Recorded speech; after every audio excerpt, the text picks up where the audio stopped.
Luar biasa. Semangat. Allahu Akbar. Kita tepuk semangat dulu di pagi hari ini ya. Baik, tepuk semangat.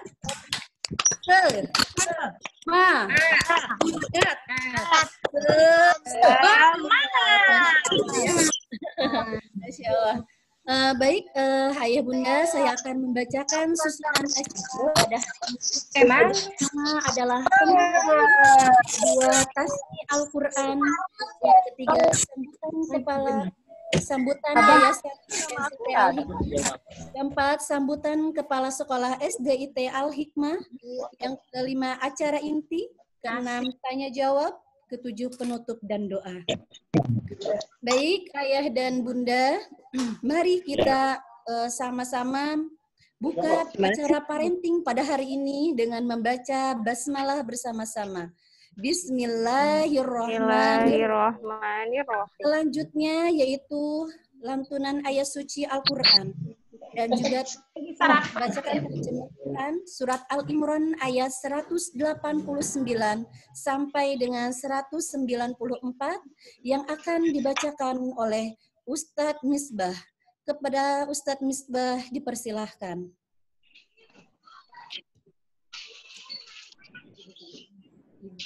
Assalamualaikum warahmatullahi wabarakatuh. Warahmatullahi wabarakatuh. A'udzu billahi minasy syaithanir rajim. Bismillahirrahmanirrahim. Walillahi mulkus samawati wal ardi wa ikhtilafil lail. Walillahi mulkus samawati wal ardi wallahu ala kulli syai'in qadir. Inna fi khalqis samawati wal ardi wa ikhtilafil laili wan nahar واختلاف الليل والنهار لآيات لأولي الألباب الذين يذكرون الله قياما وعلى جنوبهم الذين يذكرون الله قياما وقعودا وعلى جنوبهم ويتفكرون في خلق السماوات والأرض ربنا ما خلقت هذا باطلا سبحانك ربنا ما خلقت هذا باطلا سبحانك فقنا عذاب النار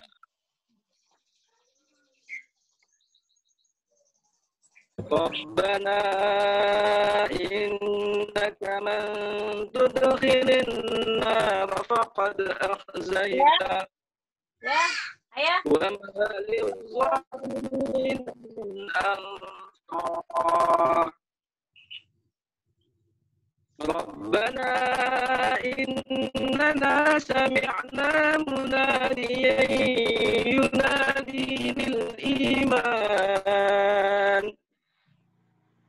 ينادي للإيمان أن آمنوا بربكم فآمنا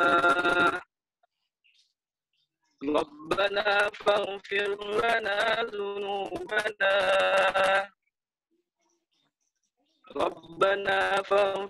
لنا ذنوبنا وكفر عنا سيئاتنا وتوفنا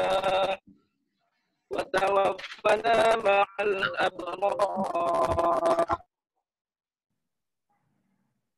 ربنا وآتنا ما وعدتنا على رسلك ولا تخزنا يوم القيامة innaka la tukhliful mi'ad. Sadaqallahul azim. Aku berlindung kepada Allah dari godaan syaitan yang terkutuk dengan menyebut nama Allah, lagi Maha Penyayang dan Maha Pengasih. Dan milik Allah lah kerajaan langit dan bumi, dan Allah Maha Kuasa atas segala sesuatu. Sesungguhnya dalam penciptaan langit dan bumi dan pergantian malam dan siang terdapat tanda-tanda kebesaran Allah bagi orang-orang yang berakal, yaitu orang-orang mengingat Allah sambil berdiri, duduk, atau dalam keadaan berbaring. Dan mereka memikirkan tentang penciptaan langit dan bumi, seraya berkata, "Ya Tuhan kami, tidaklah Engkau menciptakan semua ini sia-sia. Maha suci Allah. Engkau lindungilah kami dari azab neraka. Ya Tuhan kami, sesungguhnya orang-orang yang Engkau masukkan ke dalam neraka, maka sungguh Engkau telah menghinakannya, dan tidak ada seorang penolong pun bagi orang yang zalim. Ya Tuhan kami, sesungguhnya kami mendengar orang yang menyuruh kepada iman, yaitu berilah. Nah, tuh, ya, Pak. Maka kami pun beriman, ya Tuhan kami, ampunilah dosa-dosa kami dan hapuskanlah kesalahan-kesalahan kami, dan matikanlah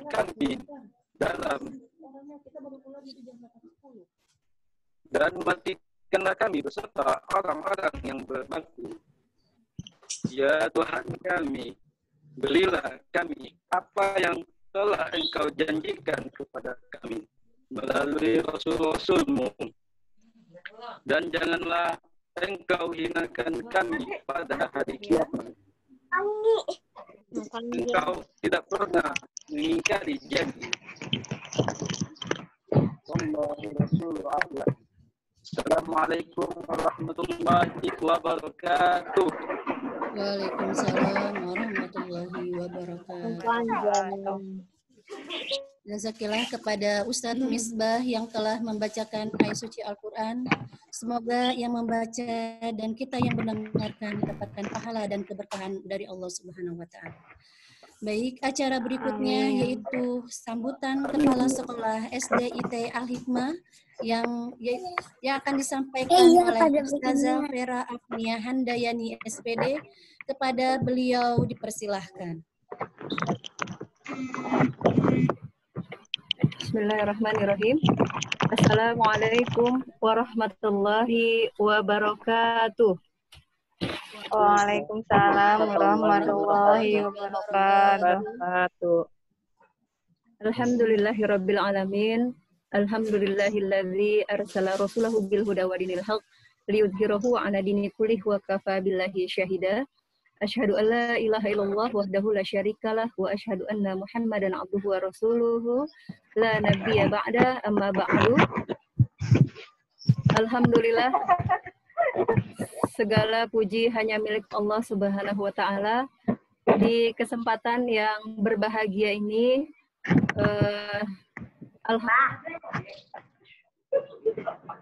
Langsung kulirikin ya. Gini tuh mau dengar.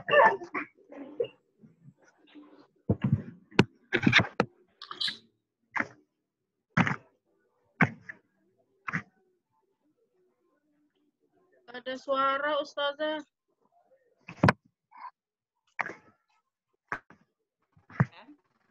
Ayah bunda yang dirahmati Allah, alhamdulillah, salawat dan salam semoga senantiasa tercurahkan kepada Nabi besar Muhammad Rasulullah Sallallahu Alaihi Wasallam, kepada keluarganya, para sahabatnya, dan mudah-mudahan sampai kepada kita yang insya Allah senantiasa melaksanakan sunnah-sunnahnya sampai yaumil akhir insya Allah. Ayah bunda yang berbahagia hari ini, khususnya ayah bunda kelas 1 sampai dengan kelas 3 SD Al-Hikmah, semoga hari ini ayah dan bunda semuanya dalam keadaan sehat dan dalam keadaan perlindungan dari Allah Subhanahu wa Ta'ala sekeluarga ya. Amin ya Rabbal Alamin. Alhamdulillah senang rasanya kami bisa bertemu dengan ayah bunda semuanya meskipun melalui jarak jauh secara virtual, tapi ini adalah kesempatan yang berharga buat saya terutama sebagai kepala SD Al-Hikmah. Sebelum menyampaikan hal yang lain, yang pertama yang kami hormati Ketua Yayasan SIT Al-Hikmah, Ustadz Ahmad Faisal MPD, semoga senantiasa Allah berikan kesehatan untuk beliau, beserta seluruh pengurus dan jajaran Yayasan SIT Al-Hikmah. Selanjutnya kepada narasumber yang alhamdulillah hari ini juga sudah hadir bersama kita, yaitu Dr. Yesi Yanita Sari MPD. Alhamdulillah beliau sudah hadir di tengah-tengah kita. Kemudian juga sebagai kelas 3, Dr. Gigi Andriani MPD, Dr. Gigi Andriani Effendi MKes. Beliau adalah orang tua dari Gina ya, Gina Zafira kelas 2, kelas 3 Al-Farabi. Kemudian berikutnya kepada Ibu Sarah Wulan SAG MPD. Beliau adalah orang tua dari kelas 5 ya, Hasbi Habibi kelas 6 Hunain ya. Alhamdulillah nanti di sesi kedua. Dan juga yang saya banggakan dan juga yang saya hormati seluruh orang tua siswa SDIT kelas 1 sampai kelas 3 yang alhamdulillah mudah-mudahan semuanya bisa mengikuti acara ini, dan yang sudah hadir tepat waktu, terima kasih, jazakumullah khairan katsir. Semoga kita bisa mengikuti acara seminar parenting kelas ini dengan optimal ya, insya Allah sampai dengan pukul 10. Ayah bunda yang dirahmati Allah, ahlan wa sahlan untuk seluruh orang tua siswa SDIT Al-Hikmah. Acara ini dilaksanakan dengan latar belakang kita sudah 6 bulan kurang lebih ya, siswa SDIT Al-Hikmah belajar dari rumah, dan ini perlu adanya sinergi antara sekolah dengan orang tua yang saat ini tidak ada pilihan lain untuk kita untuk memilih apakah kita harus di rumah atau di sekolah. Tapi saat ini kondisinya kita masih harus belajar dari rumah, terutama untuk siswa. Nah tentu ketika belajar dari rumah ini membutuhkan kolaborasi yang baik, kerjasama yang baik antara guru, kemudian pihak sekolah dengan siswa dan juga orang tua tentunya gitu. Dan alhamdulillah selama 6 bulan berjalan, kerjasama dan kolaborasi orang tua itu saya apresiasi luar biasa gitu ya, karena memang tidak ada yang bisa atau saat ini yang bisa membantu gitu ya, kecuali orang tua ya yang bisa bekerja sama dengan sekolah gitu ya untuk saat ini seperti itu.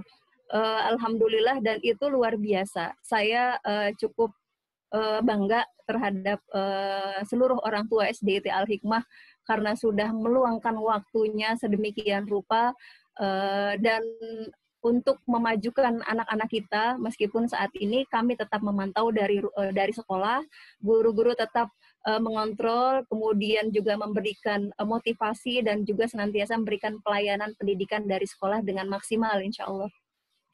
Selanjutnya juga ucapan terima kasih kepada seluruh orang tua yang sudah mendampingi selama 6 bulan di rumah ya, belajar dari rumah, luar biasa gitu ya. Mungkin kesan dan pesannya banyak banget ya selama 6 bulan ini, dan ini menjadi sejarah ya, catatan buat kita yang nanti akan menjadi sebuah cerita untuk anak-anak kita kemudian ya, untuk anak cucu kita kemudian.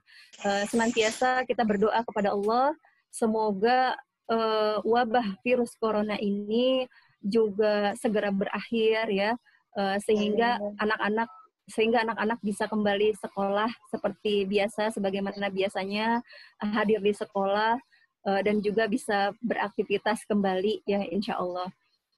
Mungkin itu yang bisa kami sampaikan. Selamat mengikuti dan menikmati sajian parenting class yang diselenggarakan oleh Yayasan SIT Al-Hikmah. Semoga bermanfaat dan juga menginspirasi ya, yang insya Allah saat ini kami memberikan tema mengembalikan fungsi rumah sebagai madrasah keluarga di masa pandemi, karena tidak ada pilihan lain saat ini. Rumah menjadi madrasah, menjadi sekolah bagi anak-anak untuk sementara selama di masa pandemi. Dan kita perlu tahu seperti apa sih yang harus kita lakukan, pengelolaan dan pengasuhan seperti apa gitu ya, sehingga kita bisa berkolaborasi dengan sekolah, orang tua dan siswa secara baik. Mungkin itu, insya Allah semoga lancar dan semua ayah dan bunda senantiasa diberikan kesehatan oleh Allah Subhanahu Wa Taala. Terima kasih atas kehadirannya dan juga partisipasinya. Dari saya cukupkan. Billahi taufiq wal hidayah. Assalamualaikum warahmatullahi wabarakatuh. Waalaikumsalam warahmatullahi wabarakatuh. Terima kasih kepada Ustazah Vera yang telah menyampaikan sambutannya. Baik, Ayah Bunda, acara berikutnya yaitu acara inti, dan kami ucapkan selamat datang kepada para narasumber di SDIT Al-Hikmah, dan alhamdulillah beliau sudah masuk ya di tengah-tengah kita. Dan untuk parenting pada hari ini yang bertemakan mengembalikan fungsi rumah sebagai madrasah dalam keluarga di masa pandemi, insya Allah akan disampaikan oleh Bunda Dr. Gigi Andriani Effendi MKes. Beliau Bunda dari Ananda Gina Zafira kelas 3 Al-Farabi, dan juga Bunda Dr. Yesi Yanitasari MPD. Dan untuk parenting ini akan dikawal oleh moderator kita, yaitu Ustazah Winarti, SPDI. Kepada beliau dipersilahkan.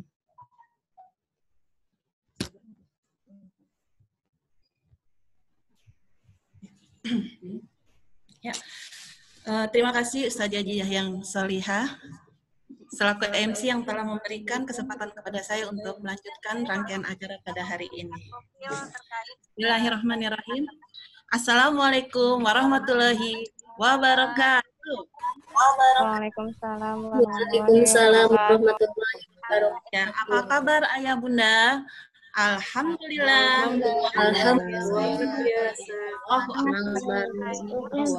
Allahu Akbar. Rabbis Kasih Allahu Akbar. wahlul 'uqdatam min lisani yafqahu qawli. Yang kami hormati Ketua Yayasan SIT Al-Hikmah Ustadz Ahmad Faisal MPD serta jajarannya. Yang kami hormati Kepala Sekolah SDIT Al-Hikmah Ustazah Vera Apnia Handayani SPD beserta jajarannya. Kemudian yang kami hormati Dr. Gigi Andriani Effendi, Magister Kesehatan. Yang kami hormati Dr. Yesi Yanitasari MPD, dan yang saya banggakan Ustadz Ustazah dan Ayah Bunda yang sudah hadir pada pagi hari ini. Ayah Bunda yang kami rahmati, tema kita hari ini sangat luar biasa dan sangat menarik saat ini adalah mengembalikan fungsi rumah sebagai madrasah keluarga di masa pandemi. Dan kita akan membahas tema ini dari dua narasumber yang sangat luar biasa. Yang pertama adalah narasumber yang pertama, yaitu Dr. Gigi Andriani Effendi, Magister Kesehatan, yang akan menyampaikan best practice atau pengalaman terbaiknya dalam pengasuhan dan pendampingan anak-anak selama di rumah. Narasumber yang kedua akan disampaikan oleh Dr. Yesi Yanitasari MPD. Beliau adalah dosen, penulis, konsultasi pendidik yang akan menyampaikan materi tema kita hari ini. Ya. Langsung saja ya, sebelum untuk melanjutkan acaranya, saya mengucapkan jazakillah khairan katsir kepada Ayah Bunda yang sudah membimbing Ananda selama 6 bulan ini. selama 6 bulan ini pasti ada rasa jenuh ayah bunda dengan rutinitas yang harus setiap hari. Bagaimana membangkitkan mood anak-anak yang setiap pagi yang kata bunda-bunda, aduh ustazah, anak-anak sudah, kalau pagi ini sekarang udah penuh drama kalau dibangunin pagi-pagi untuk belajar. Anak-anak juga sudah mulai bosan karena mereka menganggap mereka tuh hari ini, sekarang nih saat ini adalah mereka libur gitu. Karena kemarin ada yang telepon, ustazah liburnya lama banget sih ustazah. Kapan masuk sekolahnya, udah bosan nih di rumah gitu. Nah, makanya dengan parenting hari ini kita akan membahas bagaimana kiat-kiat, cara-cara kita kiat-kiat menyajikan anak sebagai sahabat, kiat mendampingi anak selama PDR, nanti akan disampaikan oleh kedua narasumber kita yang hebat. Ya, untuk kesempatan pertama, penyampaian best practice oleh Dr. Gigi Andriani Effendi, MKes, atau yang dikenal dengan Bunda Gina. Beliau adalah orang tua murid yang memiliki 3 anak yang bersekolah di Al-Hikmah. Yang pertama adalah Fatin Rizky Putra Dinata Halim, kelas 7, alumni SDIT Al-Hikmah tahun 2020. Yang kedua, Ananda Atia Tabina Putri Dinata Halim, kelas 4 Abu Dhar. Dan Ananda yang ketiga, Gina Zafira Putri Dinata Halim, kelas 3 Al-Farabi. Pengalaman kerja beliau, yang salah satunya adalah beliau pernah menjadi dosen tetap dari tahun 2008 sampai 2012 di Fakultas Kedokteran Universitas Kuala Banda Aceh. Sekarang beliau praktek di klinik Cempaka Putih di Jakarta Pusat. Alamat beliau di Perumahan Gria Sawangan Permai, Pengasinan Sawangan Depok. Ya, sudah nggak sabar lagi kita akan mendengarkan gimana praktis beliau selama 6 bulan ini. Ya, kami persilakan Bunda Gina waktu dan tempat. Silakan Bunda. Terima kasih Ustazah Winarti. Bismillahirrahmanirrahim. Assalamualaikum warahmatullahi wabarakatuh. Apakah terdengar suara saya? Warahmatullahi wabarakatuh. Terima kasih. Terima kasih Ustazah Win. Hormat saya kepada Kepala Sekolah SDIT Al-Hikmah beserta jajarannya, Ustazah Vera beserta jajaran yang sudah memberikan kesempatan emas ini. Kemudian kepada Ketua Yayasan SDIT Al-Hikmah, kepada narasumber Dr. Yesi dan narasumber yang lainnya, saya awali dulu presentasi pagi ini, mohon maaf. Kemudian kepada seluruh orang tua siswa yang saya banggakan, guru yang hadir di webinar kita pagi hari ini. Saya katakan bahwa saya hanya share apa yang saya bisa share pada pagi hari ini, dan saya yakin juga bunda-bunda juga punya pengalaman yang lebih hebat dibanding saya tentu saja ya. Saya coba dulu share screen ya, Ustazah. Mohon maaf. Oke. Seperti ini. Apakah sudah terlihat? Baik, bagaimana Ustazah? Bunda-bunda sudah terlihat? Bisa. Bisa ya? Alhamdulillah.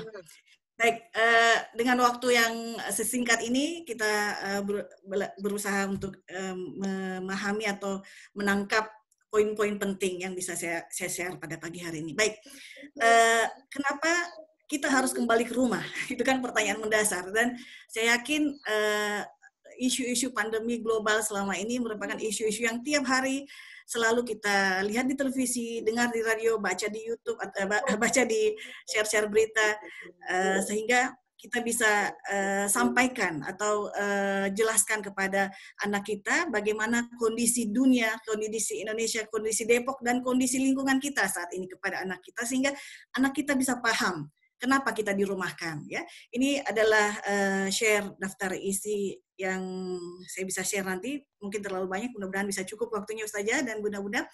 Nih, perkenalkan saya Andriani Effendi, saya seorang dokter gigi, praktisi dokter gigi, saya juga dosen dan juga konsultan kesehatan masyarakat di Ikatan Konsultan Manajemen Kesehatan Indonesia. Saat saya menyelesaikan S1 di Universitas Hasanuddin Makassar dan S2 saya di Universitas Indonesia. Baik, kita mulai. Saya harus mengawali dulu dengan pandemi COVID, sehingga kita sebagai orang tua juga bisa aware, bisa enak menyampaikan kepada anak kita bagaimana anak kita kenapa harus dirumahkan dengan kondisi seperti ini ya. Ini gambaran dunia dari data World Odometer, kasus coronavirus sekarang, data teraktual ada 32 juta lebih. Sementara Indonesia ada 266.000 kasus aktif di Indonesia ya. Jadi Bunda juga bisa lihat nanti data-datanya ini. Nah ini COVID di Indonesia. Ini kalau kita lihat bersama-sama, angka kasusnya meningkat terus secara eksponensial. Artinya apa? Kalau ahli epidemiologi melihat ini bahwa kasus ini masih aktif terjadi dan untuk recovery tentu akan bisa lama, masih akan panjang. Jadi bersiap-siap untuk lebih panjang lagi di rumah. Mungkin seperti itu grafiknya yang bisa saya gambarkan dari kondisi kita saat ini. Nah, bagaimana kita menyikapi itu? Menyikapi itu adalah dengan terus menerus membaca informasi aktual, baik tentang virus tersebut dan juga harus dengan pendekatan agama. Saya ada buku tentang kitab klasik Islam yang membahas tentang pandemi ini. Ini bukunya baru terbit bulan lalu. Bunda-bunda mungkin bisa share, bisa cari di beberapa pembelian online misalnya kan. Nah ini ada 4 item penting dari buku ini yang dipaparkan oleh Ibnu Hajar Al-Asqalani.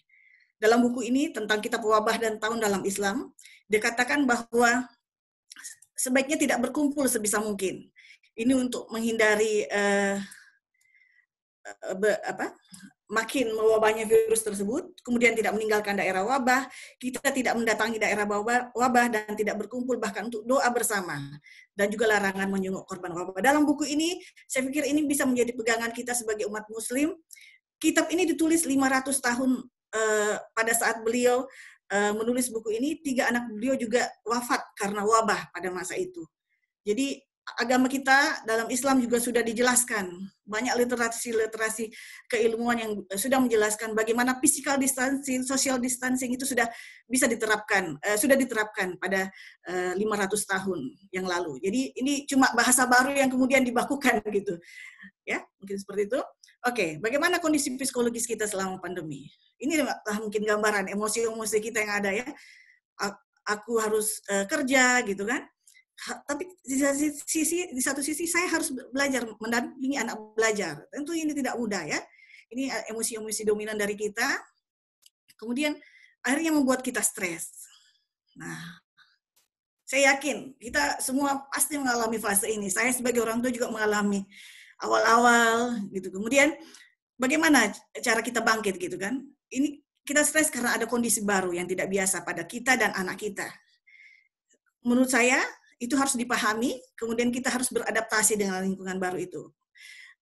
Karena dengan begitu kita bisa survive, bisa bertahan dengan kondisi di rumah bersama anak. Karena orang tua juga pasti dirumahkan dengan kondisi seperti ini kan. Kemudian ada ekspektasi yang tidak terpenuhi, ada harapan-harapan. Ada harapan-harapan bahwa kalau anak saya di sekolah, anak saya lebih teratur, lebih disiplin dibanding di rumah seperti itu. Itu ekspektasi yang tidak terpenuhi selama di rumah. Jadi kita harus lebih realistis untuk melihat masalah. Cara-cara menghadapi stres dengan menjaga kesehatan, meminum vitamin, menenangkan pikiran, meningkatkan ibadah, berkegiatan sesuai minat, bisa bicarakan keluhan pada orang di sekitar kita yang dekat dengan kita, terutama nih pada suami ya, pasangan kita, pada keluarga kita, harus share seperti itu. Dan tetap berpikir positif, ini penting karena kita harus menganggap bahwa pandemi ini adalah anugerah, bukan musibah. Ya, dengan berpikir positif, Allah Subhanahu wa Ta'ala juga akan memberikan kita nikmat dan rahmat untuk menyertai anak-anak kita di rumah. Nah, ini tantangan hambatan kita sebagai orang tua. Ya, bisa saya kasih gambaran. Nah, bagaimana dengan anak?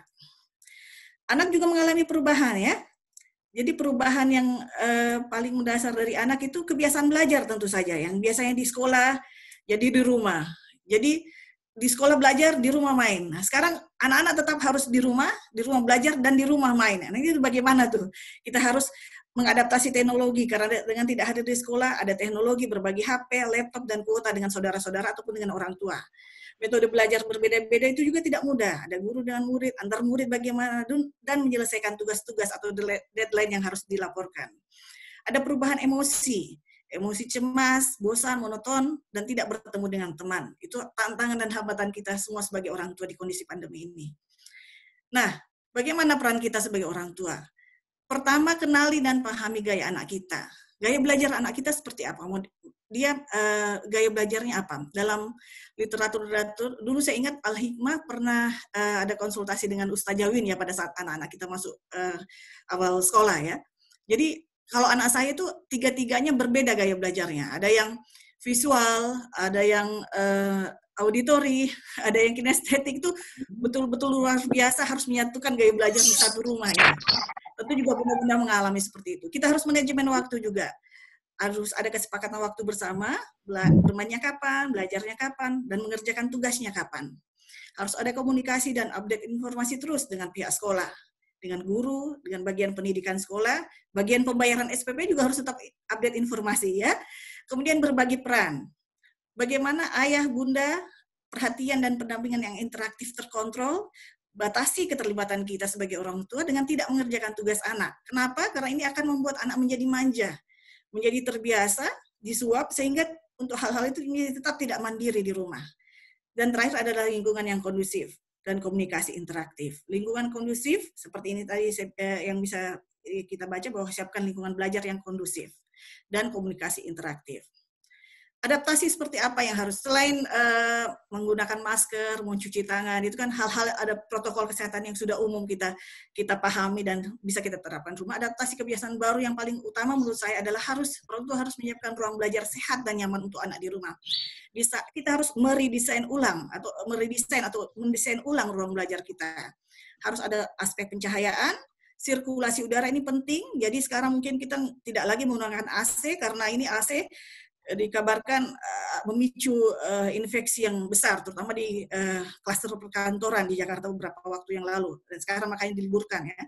Kemudian memilih furniture yang nyaman dan material-material yang ada di ruang belajar kita, sehingga ruang belajar kita sehat dan nyaman dan anak bisa nyaman belajar. Dan seperti ini, nah ini bisa dilihat cross ventilation yang paling nyaman adalah yang seperti ini yang saya tunjuk.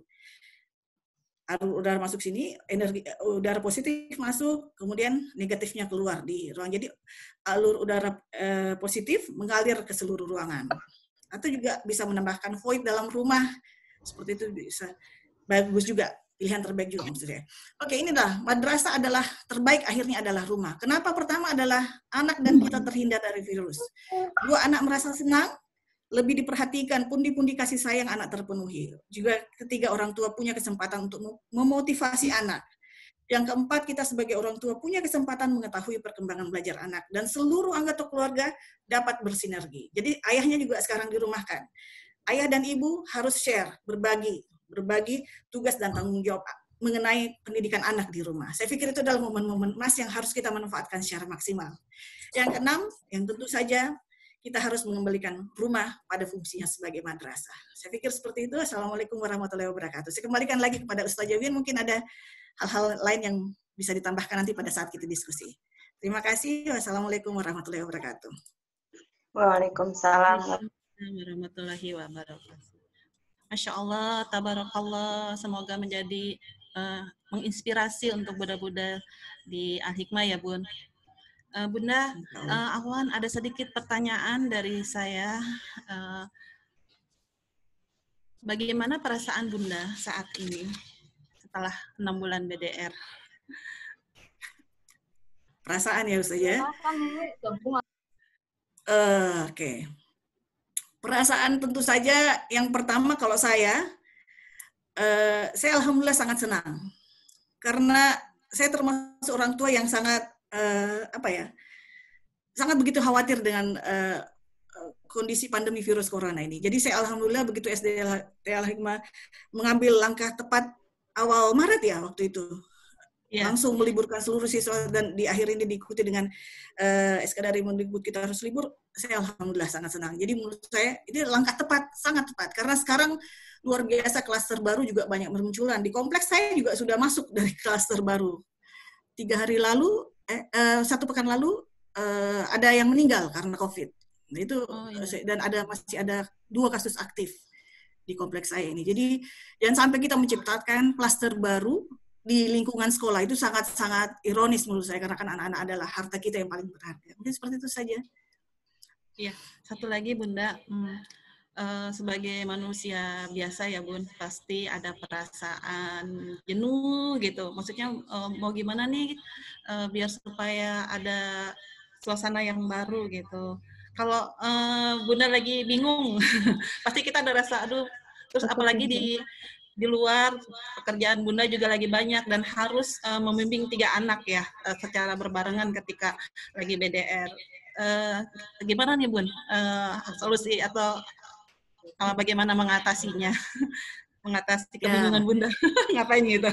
Kalau secara pribadi, ya pasti bingung, pasti itu ada stres juga. Makanya tadi saya katakan di slide saya, pasti ada stresnya. Ada yang sedikit kondisi yang tidak nyamannya, karena begitu langsung ketemu semua barengan nih satu rumah.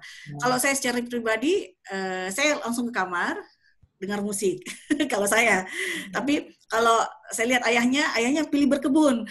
Kalau dia lagi stres begitu, deadline dari kantor mengejar gitu. Jadi tiap-tiap orang pasti punya hobi atau aktivitas yang lebih bisa melepaskan stresnya di rumah masing-masing. Makanya saya bilang buat rumah kondisinya lebih nyaman sekarang. Jadi yang dulu di sekolah dengan bangku, kursi, meja seperti itu, sekarang di rumah kita harus siapin ruang-ruang belajar, ruang-ruang melepaskan stres agar kita bisa rileks untuk berada tetap di rumah. Mungkin seperti itu saja.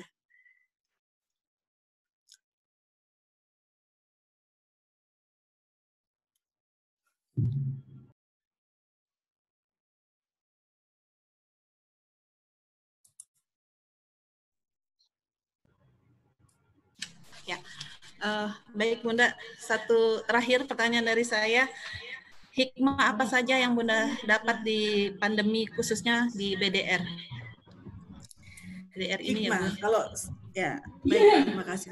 Ya, hikmahnya banyak sekali. Seperti yang saya sampaikan tadi di slide saya bahwa kita sebagai orang tua punya kesempatan memotivasi. Ini saya rasa motivasi ini kan sekarang anak seperti bisa kehilangan motivasi karena ya begitu itu tadi selain mereka harus bermain terus dengan anak, kemudian sekarang dihadapi dengan gadget. Dengan gadget ini kan bisa hampir lebih 24 jam mereka memblototi gadget alasan membuat laporan misalnya seperti itu kan. Bisa jadi seperti itu. Tapi dengan anak di rumah, orang tua punya kesempatan untuk memberikan motivasi. Jadi bersinergilah dengan teknologi. Kalau saya seperti itu katakan ke anak saya.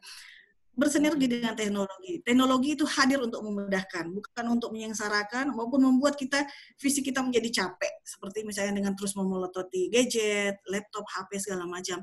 Jadi dengan bersinergi dengan di rumah ini, kita tetap memiliki waktu dan kesempatan untuk memotivasi anak kita. Dan saya pikir itu semua adalah momen-momen emas bagi kita sebagai orang tua. Dan yakinlah bahwa kondisi seperti ini akan selalu memunculkan energi-energi positif dan hal-hal positif kalau kita memang maknai dengan lebih semangat, dengan lebih happy, seperti itu. Seperti itu saja. Ya, baik Bunda. Terima kasih banyak Bunda atas sama membimbing Ananda di BDR. Semoga dapat menginspirasi dan menjadi amal jariah ya Bun ya. Ya, tepuk tangan untuk Bunda Ginda. Ya, baik. Ya, untuk selanjutnya, untuk menguatkan materi yang telah disampaikan oleh Bunda Gina, ya, narasumber kedua adalah Dr. Yesi Yanitasari MPD. Beliau adalah dosen, penulis, konsultan pendidikan, pengurus pusat JSIT, memiliki 5 anak, lahir di Jakarta 30 Januari 1976, alamat beliau di Jalan Nangka nomor 750 Tapos, Kota Depok. Beliau adalah pendidik dan penggiat dunia pendidikan yang mendedikasikan dirinya sebagai seorang pendidik selama lebih dari 20 tahun hingga saat ini. Langsung saja kita persilakan Bunda Yesi Yanitasari. Ya, tepuk tangan untuk Bunda Yesi.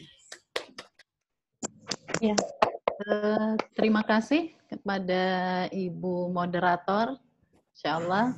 Suara saya sudah cukup terdengar? Ya, Bunda. Oke.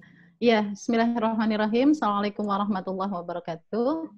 Alhamdulillah, alhamdulillah, la haula wala quwata illa billah, asyhadu an la ilaha illallah wa asyhadu anna Muhammadan abduhu wa rasuluhu la nabiyya ba'd. Rabbi shrah li sadri wa yassir li amri wahlul 'uqdatam min lisani yafqahu qawli. Insyaallah pagi ini kita sudah memulai dengan kegiatan yang mudah-mudahan Allah memberikan rahmatnya, keberkahannya, dan khususnya kekuatan bagi imun, ya, dan keamanan hidup kita pada saat ini di era yang begitu besar ya tantangannya, karena tadi sudah dipaparkan oleh Ibu Dokter Gigi tadi ya, Masya Allah, dari Ibu Dokter Gigi Andriani, dari khas ya, dari sisi medisnya tadi sudah juga disampaikan, ini situasi yang memang perlu sangat untuk bisa dihadapi dengan baik, difahami, sehingga kita bisa mencoba untuk menjalani ini dengan sebaik-baiknya, dan tentu bagian ketika ini bagian ya kita maknai sebagai bagian dari ujian dari Allah, kita bisa lalui dengan baik. Terima kasih kepada para pimpinan dari Sekolah Islam Terpadu Al-Hikmah yang hari ini secara paralel ya dari TK, SD sampai SMP mencoba untuk memberikan layanan terbaik, dan khususnya di BDR ini layanan terbaik adalah nomor satu adalah sama-sama kita belajar, bukan anak saja tapi para orang tua dan guru-guru. Ya, edukasinya sekarang sekolah ini adalah ke orang tua selain kepada guru, dan ini adalah salah satu hikmah yang terbesar juga dari pandemi, karena momentum yang begitu luar biasa untuk mengembalikan fitrah ayah bunda sebagai pendidik pertama dan utama, sekaligus juga sesuai dengan judul materi kita, bagaimana pada akhirnya fungsi rumah akan kembali sebagai madrasah keluarga, bukan di masa pandemi saja, tapi juga di masa-masa yang akan datang. Dan ini akan menjadi sinergi yang luar biasa antara madrasah yang ada di rumah dengan madrasah yang ada di sekolah, demikian ya. Mungkin saya tidak bisa sebut satu persatu para pimpinan di sini karena waktu juga sangat terbatas ya, Ibu. Saya ada waktu sampai jam berapa, Bu Moderator? Karena kalau di jadwal jam 9.10 nih. Ya. 9.20 ya, Bun.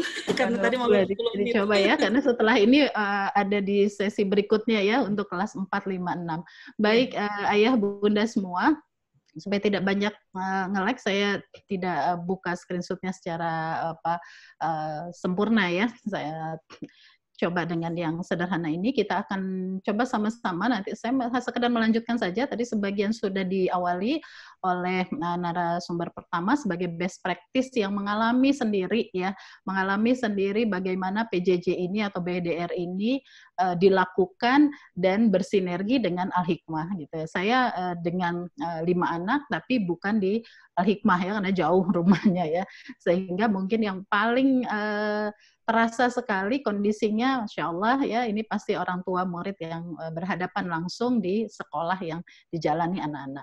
Ya, dalam kondisi pandemi tadi situasinya sudah digambarkan ya, ini yang terbaik apalagi di Depok saat ini masih merah ya. Yang terbaik adalah kita ya memang mengikuti aturan yang ada saat ini. Kita mendengar orang-orang yang punya kapasitas lebih di bidang itu, tentunya dalam hal ini bidang kesehatan gitu ya. Kita dengar apa yang harus kita lakukan, ya salah satunya tetap bertahan untuk melaksanakan PJJ atau BDR full gitu ya, tanpa tatap muka. Ya, fenomena belajar dari rumah tadi juga sudah diberikan gambaran ya, yang membuat kita, biasanya saya mencoba untuk interaktif dengan para orang tua karena waktu terbatas ya, bagaimana ayah bunda nanti coba merefleksi saja. Tapi alhamdulillah kabar baiknya di 1 bulan terakhir ini di beberapa forum yang sama seperti ini di beberapa sekolah, alhamdulillah ternyata jawaban ketika saya tanya bagaimana perasaan ayah bunda saat ini dengan PJJ yang sudah sudah berjalan hampir 6 bulan, sebagian besar baik guru maupun orang tua sebagian besar ternyata sudah mulai terbiasa. Ya, jadi pusing sih masih pusingnya, tapi ternyata ya sudah mungkin kebal kali ya rasa pusingnya, sehingga sudah mulai terbiasa, sudah mulai berkurang ya, walaupun masih ada sedikit yang bertambah. Mungkin yang membuat bertambah saat ini karena sebagian orang tua sudah harus bekerja di luar ya, work from office, sedangkan anaknya masih harus di rumah, belum lagi ada kendala lain. Tadi sudah disampaikan sesuatu yang wajar gitu ya, namanya ada perubahan yang begitu besar ketika kita mengalami pusing gitu ya, bahkan mungkin ke arah stres. Ini masih di awal, ini adalah sesuatu yang wajar. Yang menjadi tidak wajar kalau kondisi ini kita tidak ketahui kenapanya dan tidak berusaha kita selesaikan. Jadi berlarut-larut gitu ya. Kalau sesekali oke gitu ya. Berikutnya bagaimana kita menanganinya. Mudah-mudahan dari obrolan ini mulai tadi dari narasumber pertama dan setelah ini kita sudah mulai bisa mengidentifikasi nanti kenapa kita kondisi kita saat ini seperti apa dan bagaimana kita bisa menanganinya, termasuk dalam membersamai anak-anak. Apapun itu kondisinya, ayah bunda, ya, kita senyum dulu, kita terima dulu ya. Kunci utamanya adalah satu kata saja, tips hari ini dari saya, yuk kita ridho, kita terima dulu kondisi ini, ujian ini dengan selapang-lapangnya, karena suka tidak suka, mau tidak mau, toh pada akhirnya ya harus kita jalani gitu, karena sudah ada di depan mata. Ya, nanti tips dan triknya dari obrolan, masih ada waktu, kita tadi juga sudah disampaikan, masing-masing kita punya gaya sendiri yang nanti ayah bunda bisa memilih bagaimana bisa menenangkan itu. Tapi kuncinya tadi ridho. Kalau sudah menerima, insya Allah lebih mudah. Keberterimaan ini termasuk keberterimaan terhadap diri sendiri, nomor satu tentunya. Ya, setelah tadi menerima dalam takdir pandemi ini, termasuk juga keberterimaan terhadap kondisi di rumah kita. Ya, di rumah kita, apa yang ada di rumah kita, orang-orang di situ. Artinya kalau ayah, istri dengan suami, kemudian ada anak-anak yang macam-macam tadi, Bunda Andriani juga bilang dari 3 anak beda-beda ya, namanya juga anak gitu ya, masing-masing manusia itu punya keunikan masing-masing, dan kuncinya tadi kita mencoba untuk ridho dulu. Karena dengan itu akan memudahkan.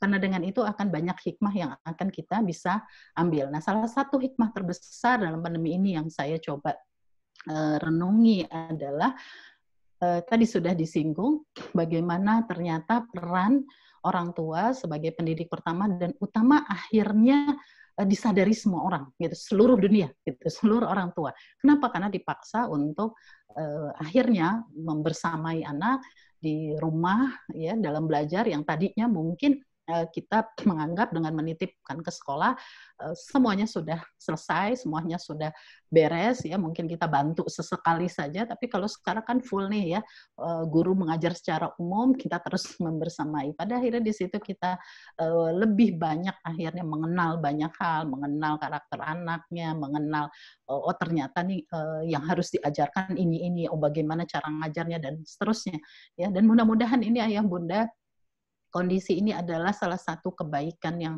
Allah berikan kepada kita karena sedang dibuka pintu amal soleh seluas-luasnya ya, sesuai dengan doa yang kita lantunkan setiap hari kepada orang tua. Ini juga menjadi doa yang membuat kita terus bermuhasabah, karena ada kata kunci yang begitu bermakna dalam doa ini ya, Rabbighfirli wali walidayya warhamhuma kama rabbayani shaghira. Ya, ketika kita berdoa ini tentu arahnya untuk orang tua kita, tapi mudah-mudahan setelah obrolan ini pun kita setelah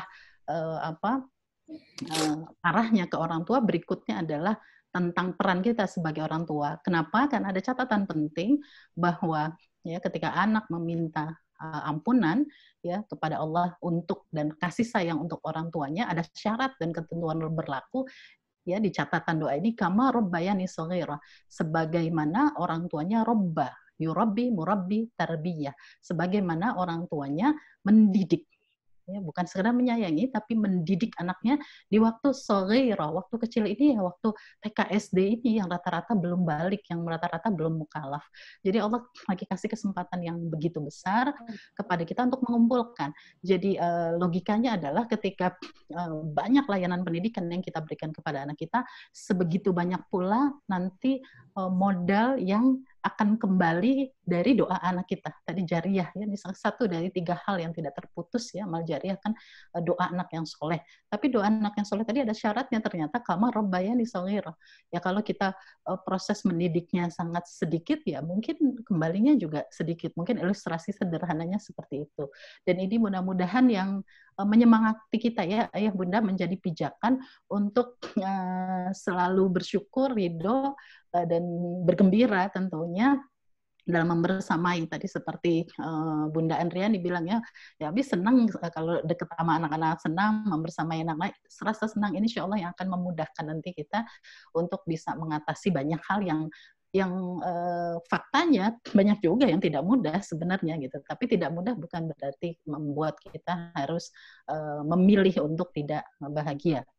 Ya, ayah bunda, sederhana saja, mungkin yang salah satu yang menyebabkan kita pusing ketika kita belum memahami hakikat tentang pendidikan itu sendiri. Yang dibayangkan oleh kita, orang tua, selama ini ketika harus membersamai anak, kita harus menjadi guru dari anak-anak kita, sebagaimana guru di sekolah.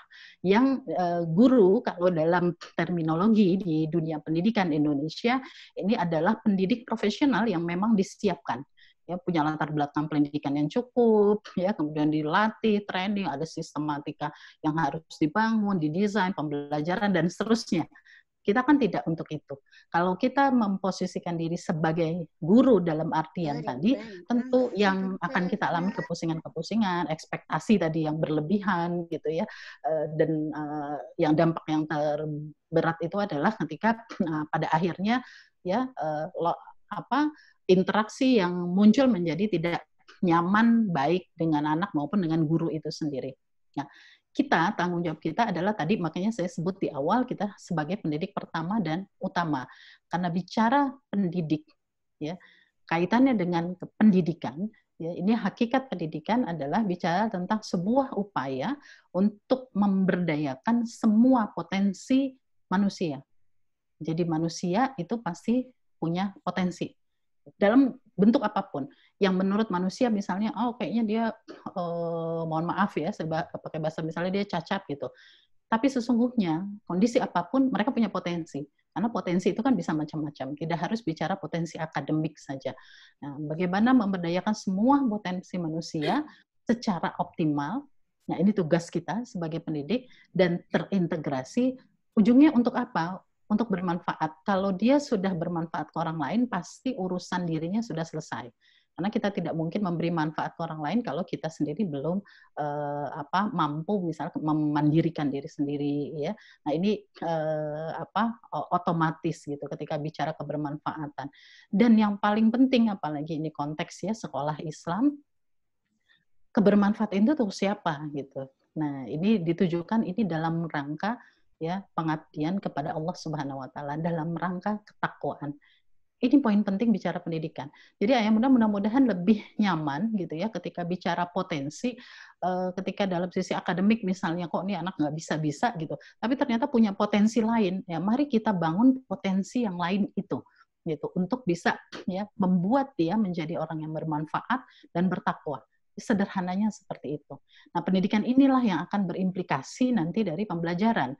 Ya, karena ayah bunda, kalau urusan pembelajaran akademik kan insya Allah ya sudah ditangani di sini ya, ada bidang kurikulum ya, Bu Rani. Ya, ini kan sudah ditangani oleh teman-teman secara umum. Dan jangan khawatir kita kehilangan waktu, karena ini semua dirasakan semua. Wah, ini nggak sekolah-sekolah nih, kita akan turun nih, nanti nggak dapet ini. Tenang saja ya bunda, ya. Ke dalam kehidupan itu kan ada pilihan ya, ketika kita memilih kondisi, sebenarnya ini bukan pilihan juga sih ya, memang harus begini gitu ya. Dalam kondisi seperti ini ada hal lain yang bisa dibangun lebih baik lagi. Nah, Dan yang dibangun, yang akan kita bangun kan di anak-anak kita adalah poin-poin yang sesungguhnya ini malah yang mendasar dalam bicara tentang pendidikan. Apa itu? Dan ini sesuai, saya tidak akan bahas panjang lebar karena memang waktunya terbatas ya. Tapi kalau ayah bunda sempat nanti membuka-buka ya Undang-Undang Dasar 45 pasal 33 ayat 3, poin pentingnya secara berurut adalah bicara tentang ini. Bukan bicara tentang kecerdasan akademik ya, karena itu poin ketiga ya, bicaranya pasti bicara tentang, bicara pendidikan adalah iman dan takwa, bicara tentang akhlakul karimah ya, baru bicara tentang kecerdasan ya dalam sisi akademik. Nah, maknanya apa? Kita disadarkan, ayah bunda, bicara pendidikan saat ini prioritas yang bisa kita bangun, kita berbagi peran ya nanti dengan sekolah. Sekolah tetap fokus ya, tetap fokus, dan itulah fungsi sekolah, kita nitipin anak ke sekolah kan untuk itu. Ya, saya pun nggak sanggup ya, misalnya harus ngajarin lagi matematika bahkan anak kelas 5, kelas 6 SD mungkin karena udah bukan bidang saya. Saya mungkin udah lupa konsep-konsepnya seperti apa. Ya, karena mengajarkan perkalian saja misalnya 1 kali 3, 3 kali 1 kita bisa. Tapi konsepnya benar atau tidak? Kalau konsepnya salah kan ya Bu Guru, 1 kali 3 dengan 3 kali 1 beda kan ya. Nanti minum obat beda loh, 1 kali 3 sama 3 kali 1 kalau kita anggap itu sama. Ya, yang satu bisa sembuh, yang satu bisa langsung masuk rumah sakit. Ya, ini ada Bu Dokter juga. Nah, ini bicara konsep. Ya, bicara konsep yang harus dikuasai.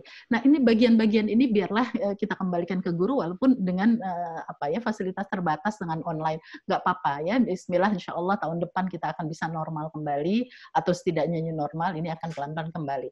Tapi yang fungsi kita 4 hal ini, insya Allah ya, kapanpun yang namanya pendidikan, siapapun dimanapun ini akan tetap bisa berjalan dan dilakukan. Dan itulah yang akan kita lakukan sebagai orang tua, kondisi pandemi ataupun tidak. Nah, sekali lagi, gara-gara pandemi akhirnya kita ngeh ini, gitu ya. Mungkin kemarin kita tidak terlalu aware. Baik, kita mulai dari yang pertama secara singkat ya, iman dan takwa. Ayah bunda yuk manfaatin di pandemi ini untuk meningkatkan iman dan takwa diri kita dan anak kita tentunya. Ya, selain nomor 1 kan sekarang tingkat ketawakalannya tinggi. Siapa yang bisa menduga bagaimana pada akhirnya kita bisa terpapar? Ya. Ikhtiar kita sudah lakukan, tapi banyak juga kan yang sudah ikhtiar terkena dari berbagai ini. Tapi yang membuat tidak menyesal adalah ketika sudah ikhtiar gitu. Yang membuat kita menyesal adalah kalau kita nggak ikhtiar terus kena itu tuh ya. Nah, tapi kalau sudah ikhtiar ini namanya takdir. Nah, ini juga salah satu bicara akidah yang bisa semakin ditancapkan ya, ketawakalan gitu ya, ini tauhid ketika bicara dalam kondisi pandemi. Di luar itu adalah ibadah-ibadah yang bisa dibangun, yang tadinya tidak pernah sholat berjamaah bersama-sama karena sekarang lebih banyak di rumah dan kita mungkin masih membatasi untuk sholat di masjid kecuali Jumatan ya, kalau saya sendiri karena protokol kesehatannya tidak berjalan dengan baik. Tapi kita cari hal lain yang lebih mengganti kebaikan itu dengan apa? Dengan tepat waktu, dengan tetap sholat berjamaah. Bayangkan 6 bulan ayah bunda dilakukan seperti ini. Teorinya dalam psikologi ini akan membangun habit. Ya, kalau dari sisi kebiasaan saja ini sudah membangun habit.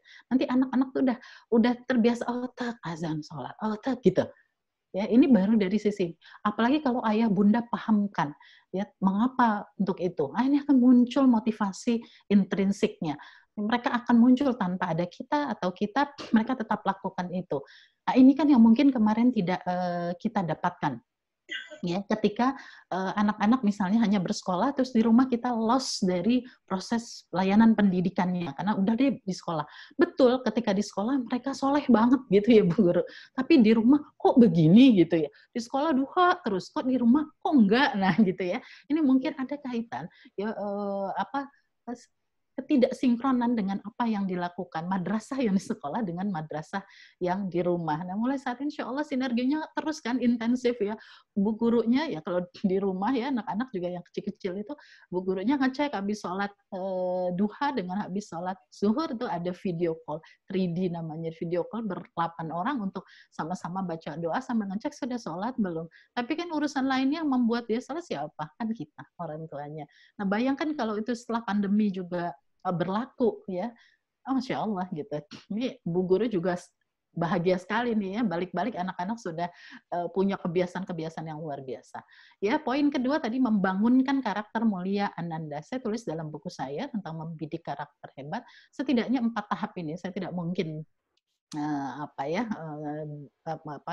satu-satu ya. Tapi sederhananya begini, Ayah Bunda, yuk di pandemi ini poin penting dalam proses pendidikan berikutnya setelah iman dan takwa adalah membangunkan akhlakul karimah anak-anak. Kenapa membangunkan? Kan sesungguhnya mereka sudah fitrah. Kullu mauludin yuladul al-fitrah. Mereka sudah punya potensi itu. Tapi harus ada yang membangunkan, harus ada yang mentarbiyah tadi. Ya, kama rabbayani. Siapa kita? Ya, bagaimana? Nomor 1, yuk kondisi ini membuat kita makin soleh. Kalau anak, ayah bunda mau anaknya gimana, catat dulu, nanti kita lakukan itu dulu. Kita mulai dengan kita, baru nanti bisa ke anak-anak. Ya, nah ini yang poin kedua yang tadi sudah saya singgung. Boleh jadi anak-anak sudah melihat bu gurunya, sudah melihat kita, tapi kok belum terbangun. Kenapa? Karena nggak paham mengapanya. Nah, ayah bunda bisa bantu. Mengapa harus ini? Mengapa harus itu? Itu harus dibantu. Karena kalau paham nanti yang muncul adalah motivasi intrinsik. Tapi kalau hanya meniru saja, ini fase TK, meniru saja, di fase SD-nya tidak dibangunkan untuk difahamkan, nanti mereka melakukan itu hanya karena takut, hanya karena Hati lihat adiknya jangan ngegame. Nah, jadi ya nape bukan lobet, nggak ada baterainya. Bisa-bisanya ya. Ya, setelah ya teladan tadi kemengapaan, ya kita bantu terus dengan pembiasaan. Nah, 6 bulan ini bertambah lagi sampai 2 mungkin 4 bulan ke depan, ini waktu yang baik sekali ayah bunda untuk membantu pembiasaan tadi karena kita di rumah semua. Karena kita bisa mengawal itu. Ya, berikutnya yuk kita bangun sistem. Kenapa di sekolah bisa begitu teratur misalnya. Kenapa? Karena ada sistem di sekolah kan, dia masuk jam berapa, kalau terlambat bagaimana, ini bagi waktu istirahat kapan, di kelas bagaimana, itu kan ada ya sistem. Nah pertanyaannya di rumah kita bangun nggak sistem? Misalnya berapa lama mereka boleh nonton TV, berapa lama pegang handphone di luar PJJ-nya, kemudian sholatnya seperti apa gitu ya, atau kalau sudah bagus ya sholatnya sudah bagus, sudah mulai kita tambah dengan yang sunnah-sunnah, kita ajak misalnya puasa Senin Kamis, tapi itu ada sistem yang dibangun, ada hal-hal yang disepakati ya, bukan aturan yang sekedar diturunkan dari langit oleh kita gitu sebagai orang tua, tapi obrolan-obrolan bersepakat kemudian kita jalani bersama-sama. Baik, berikutnya yang ketiga ya Bunda, yuk kita gali potensi Ananda di rumah kita saat ini sebagai salah satu poin penting dalam layanan pendidikan. Bagaimana menggalinya? Oh, banyak hal, banyak yang bisa lakukan. Dan saya merasa ketika pandemi dan lebih banyak di rumah ini, banyak yang kemarin tidak kelihatan karena semua mungkin sudah habis ya waktunya ya, anak-anak juga pulang sore, ya kita juga pulang sore sampai rumah, ya mungkin hanya tinggal beberapa waktu kita ngobrol, ketemu gitu ya.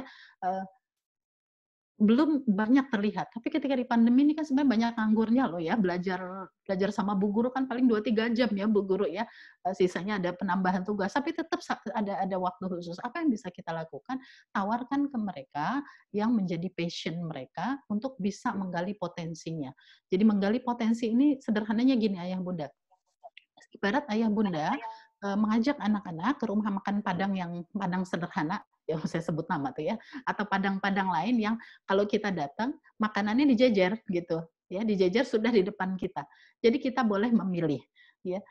Anak-anak bisa memilih dan dari situ dia baru tahu, oh ternyata saya sukanya yang ayamnya yang ayam rendang, saya nggak suka ayam pop misalnya. Taunya dari mana? Karena mencoba. Kalau tidak pernah mencoba, dia tidak akan pernah tahu. Dan tidak akan pernah muncul potensinya. Ya, boleh jadi selama ini kita nggak pernah kasih fasilitas mencoba itu. Nah, ketika pandemi banyak nyoba-nyobanya karena kan mencoba tadi ya, karena anak-anak udah bosan ya, Bu Guru akhirnya apa ya supaya nggak bosen. Kata Rasulullah, rihlah itu kan bergerak dari satu kegiatan-kegiatan lain. Nggak perlu piknik jauh-jauh, tapi bergerak dari satu kegiatan-kegiatan lain. Kalau itu melulu, dia pasti akan jenuh. Tapi apa ya? Oh, ditanya, oh mau masak. Oh, ada yang tiap hari masak kerjanya. Dari belanja, ya segala macam. Ada yang nulis buku. Alhamdulillah sudah jadi 3 buku.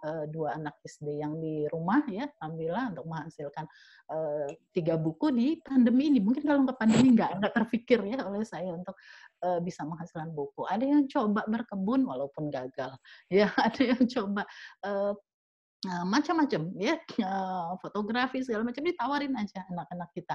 Kalau nggak ditawarin diam aja, ya berarti kita arahkan, yuk kita coba ini yuk. Nah, biasanya anak-anak kalau sudah nyoba terus suka, kamu bisa ya, PD-nya itu.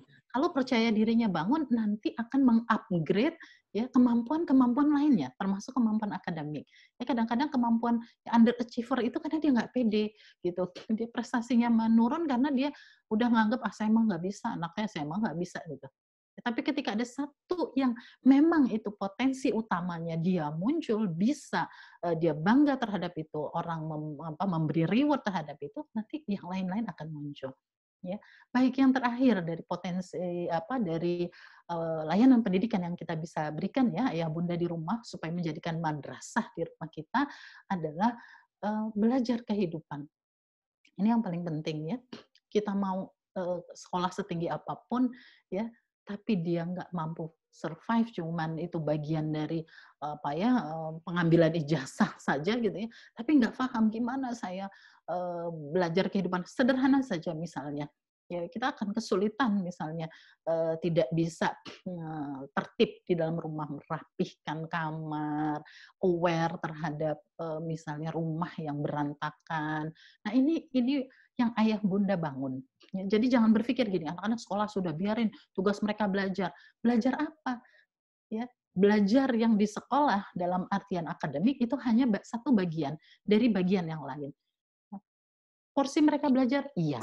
Ya, tapi porsi yang lain, ya, walaupun punya khadimah, ya, pembantu asisten rumah tangganya ada 5, tapi mereka tetap harus dibangun awareness-nya untuk bisa memahami tentang kehidupan ini. Ya, nah, belajar kehidupan ini bisa dibangun, sangat bisa dibangun dari rumah, dari semua ruang-ruang yang ada di rumah kita. Ya, nggak perlu bicara rumah saya kecil, rumah saya nggak usah. Pokoknya semua kan setiap rumah pasti ada kamar mandi, ada kamar ya, ada ruang tamu walaupun minim, walaupun muternya di situ-situ saja. Nah, ini yang dioptimalkan untuk anak-anak kita turut serta terlibat di dalamnya ya, bunda-bunda yang masya Allah multitask, yang gemes ya kita ya kalau pengen ini, kayaknya pengen rapihin, sabar untuk apa? Maaf, biar anak-anak yang bertanggung jawab terhadap apa yang sudah mereka lakukan. Kita nanti finishing touch untuk merapikannya oke. Ya, apalagi kalau untuk anak kelas 1 ya, kelas 2 ke bawah. Tapi tetap mereka dulu yang melakukan itu. Karena ini bagian dari sedang mendidik mereka ya untuk belajar kehidupan. Nah, ini bisa kita lakukan ayah bunda dengan apa? Sinergi. Yuk kita bangun sinergi. Sinergi yang utama sebelum bicara sinergi sekolah dengan orang tua dengan sekolah, sinergi yang di rumah dulu. Sinergi yang di rumah dulu yang kita bangun. Ingat ayah bunda selalu berdoa. Rabbana hablana min azwajina wa dzurriyyatina ila akhir. Ketika bicara hablana min azwajina wa dzurriyyatina, sebelum dzurriyyatina ada azwajina. Maknanya apa? Kita sebenarnya lagi minta. Dan ini adalah tahapan sebelum membuat ya anak yang tadi menjadi qurrata a'yun, kitanya dulu ya harus membentuk diri untuk itu, dan azwajina, pasangan kita, ayah tentu dengan istrinya, ya bunda dengan suami gitu, kompakin dulu, ikatannya perbaiki dulu, ya sepakati dulu, punya visi misi bersama dulu. Kalau tidak ya jangan harap ya tadi wazuriyatina. Nah, kita sinergikan dulu. Makanya apalagi dalam kondisi seperti ini yang banyak sekali membuat keresahan, cemas, sedih ya, macam-macam di para ibu adalah ketika tidak ada perbantuan dari lain-lainnya. Ya, termasuk di situ pasangan, mungkin anggota keluarga lain di rumah. Ya, nah, ini yang perlu dibangun. Yuk para ayah yang sudah terlibat, alhamdulillah makin semangat lagi. Yang belum, yuk mulai bantu terlibat ya, berbagi peran. Apa peran-perannya? Masing-masing punya di keluarga ya, punya culture yang berbeda ya. Saya tidak bisa bilang ayahnya harus begini, ibunya harus begini, tidak. Silahkan didiskusikan. Dan walaupun umumnya ayah-ayah itu lebih lebih asik ya untuk melakukan yang seru-seru, yang ringan-ringan ya, seperti ini, yang ngajak belajar juga kan ya, nyuci mobil, main di luar dan seterusnya. Ini hal-hal olahraga gitu. Nah, kalau yang agak serius-serius, lebih ketil ya, lebih ketil meritil itu biasanya ibu-ibu gitu ya. Nah, ini yang makanya ada suka yang menyebut ibu madrasatun, ayah kepala sekolah. Kan kepala sekolah nggak banyak turun ya, tadi ibu kepala sekolah turun langsung ngajar gitu. Tapi paham tentang kondisi sekolah itu, membantu para pengajar untuk bisa menjalankan dengan baik. Nah, silakan kita berbagi peran ya, termasuk kepada anak-anak kita lain. Kalau yang sekarang ini ada kakaknya ya, saya misalnya dengan 5 anak ini ada bagi-bagi, ada yang nyetor hafalan ke sini, ada yang ini, karena kalau kita sendiri, apalagi kita misalnya juga harus WFH ini, Masya Allah ya, ini yang membuat ya, nah tadi yang membuat akhirnya agak terganggu kewarasannya ya, para ibu-ibu gitu, akhirnya emosional dan seterusnya. Mari kita berbagi, karena ini bukan sekedar berbagi peran saja, tapi sesungguhnya juga sedang mengedukasi yang lainnya, membangun belajar kehidupan yang lainnya juga, gitu ya, tidak ditangani sendiri oleh hanya orang tua. Ya, libatkan anak ya dalam banyak hal. Jadi rumah itu menjadi madrasah gitu ya. Mereka mengikuti apa saja. Bisa dalam kondisi apa ya, saya harus Zoominar seperti ini ya, anak-anak ada yang pegang backup-nya kalau kenapa-napa apa segala macam. Nah, terakhir itu anak-anak yang kecil nih yang jadi asisten gitu ya, untuk mengawal ya kalau ada terjadi apa-apa, misalnya ini diganti ini ya, ganti laptopnya dan seterusnya. Ini bagian belajar kita, dan mereka merasa bangga cari apa yang menjadi potensi mereka, dan ini juga akan membantu nanti kejenuhannya, menjawab kejenuhan. Karena untuk anak-anak, apalagi anak usia kelas 3 ke bawah, sederhana ya Bunda, hujan turun, mereka minta main hujan dan dibolehkan dengan senang dan gembira, selesai sebenarnya, itu pikniknya mereka. Ya, boleh bantuin masak kita, ya, bantuin masak walaupun berantakan, ya, itu bahagianya mereka, ya. Nanti tinggal gampang, habis itu ada perjanjian, oke, masak bantu bagiannya apa, dan nanti ikut bantuin merapikan ya, sambil kita ngajarin supaya tidak terus-terusan berantakan. Jadi bukan dibuat juga liar juga, tidak gitu, tapi mereka dibebaskan ikut bantu nyuci gitu.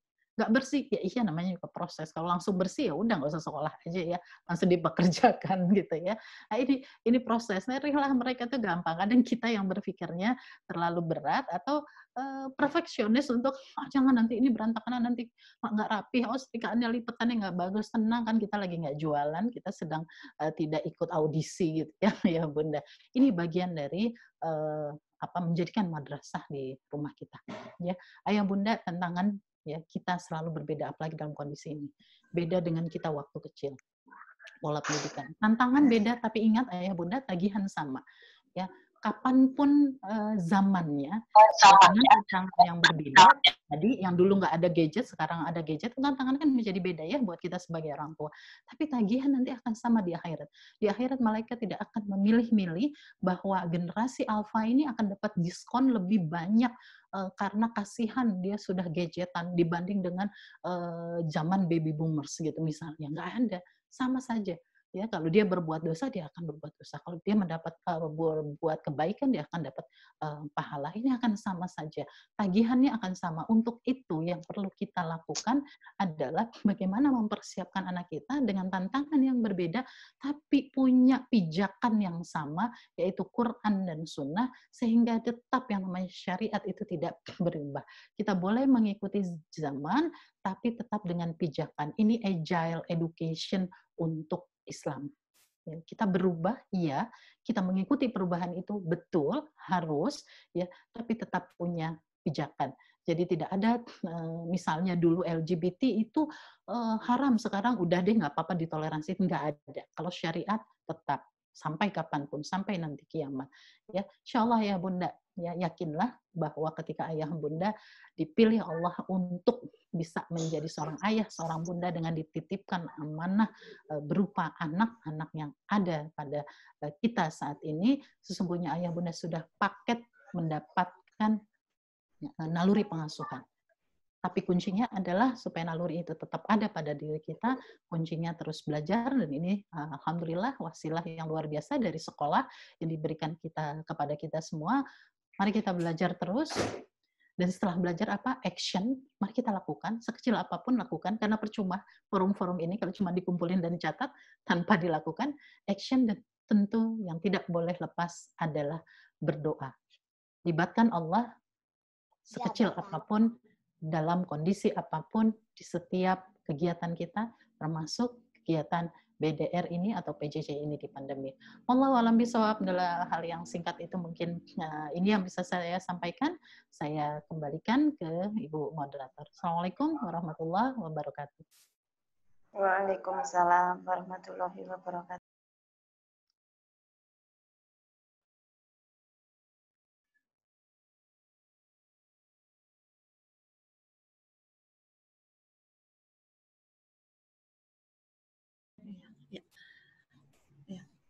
Jazakumullah khairan katsir kepada Bunda Yesi yang sudah memberikan materi yang sangat baik.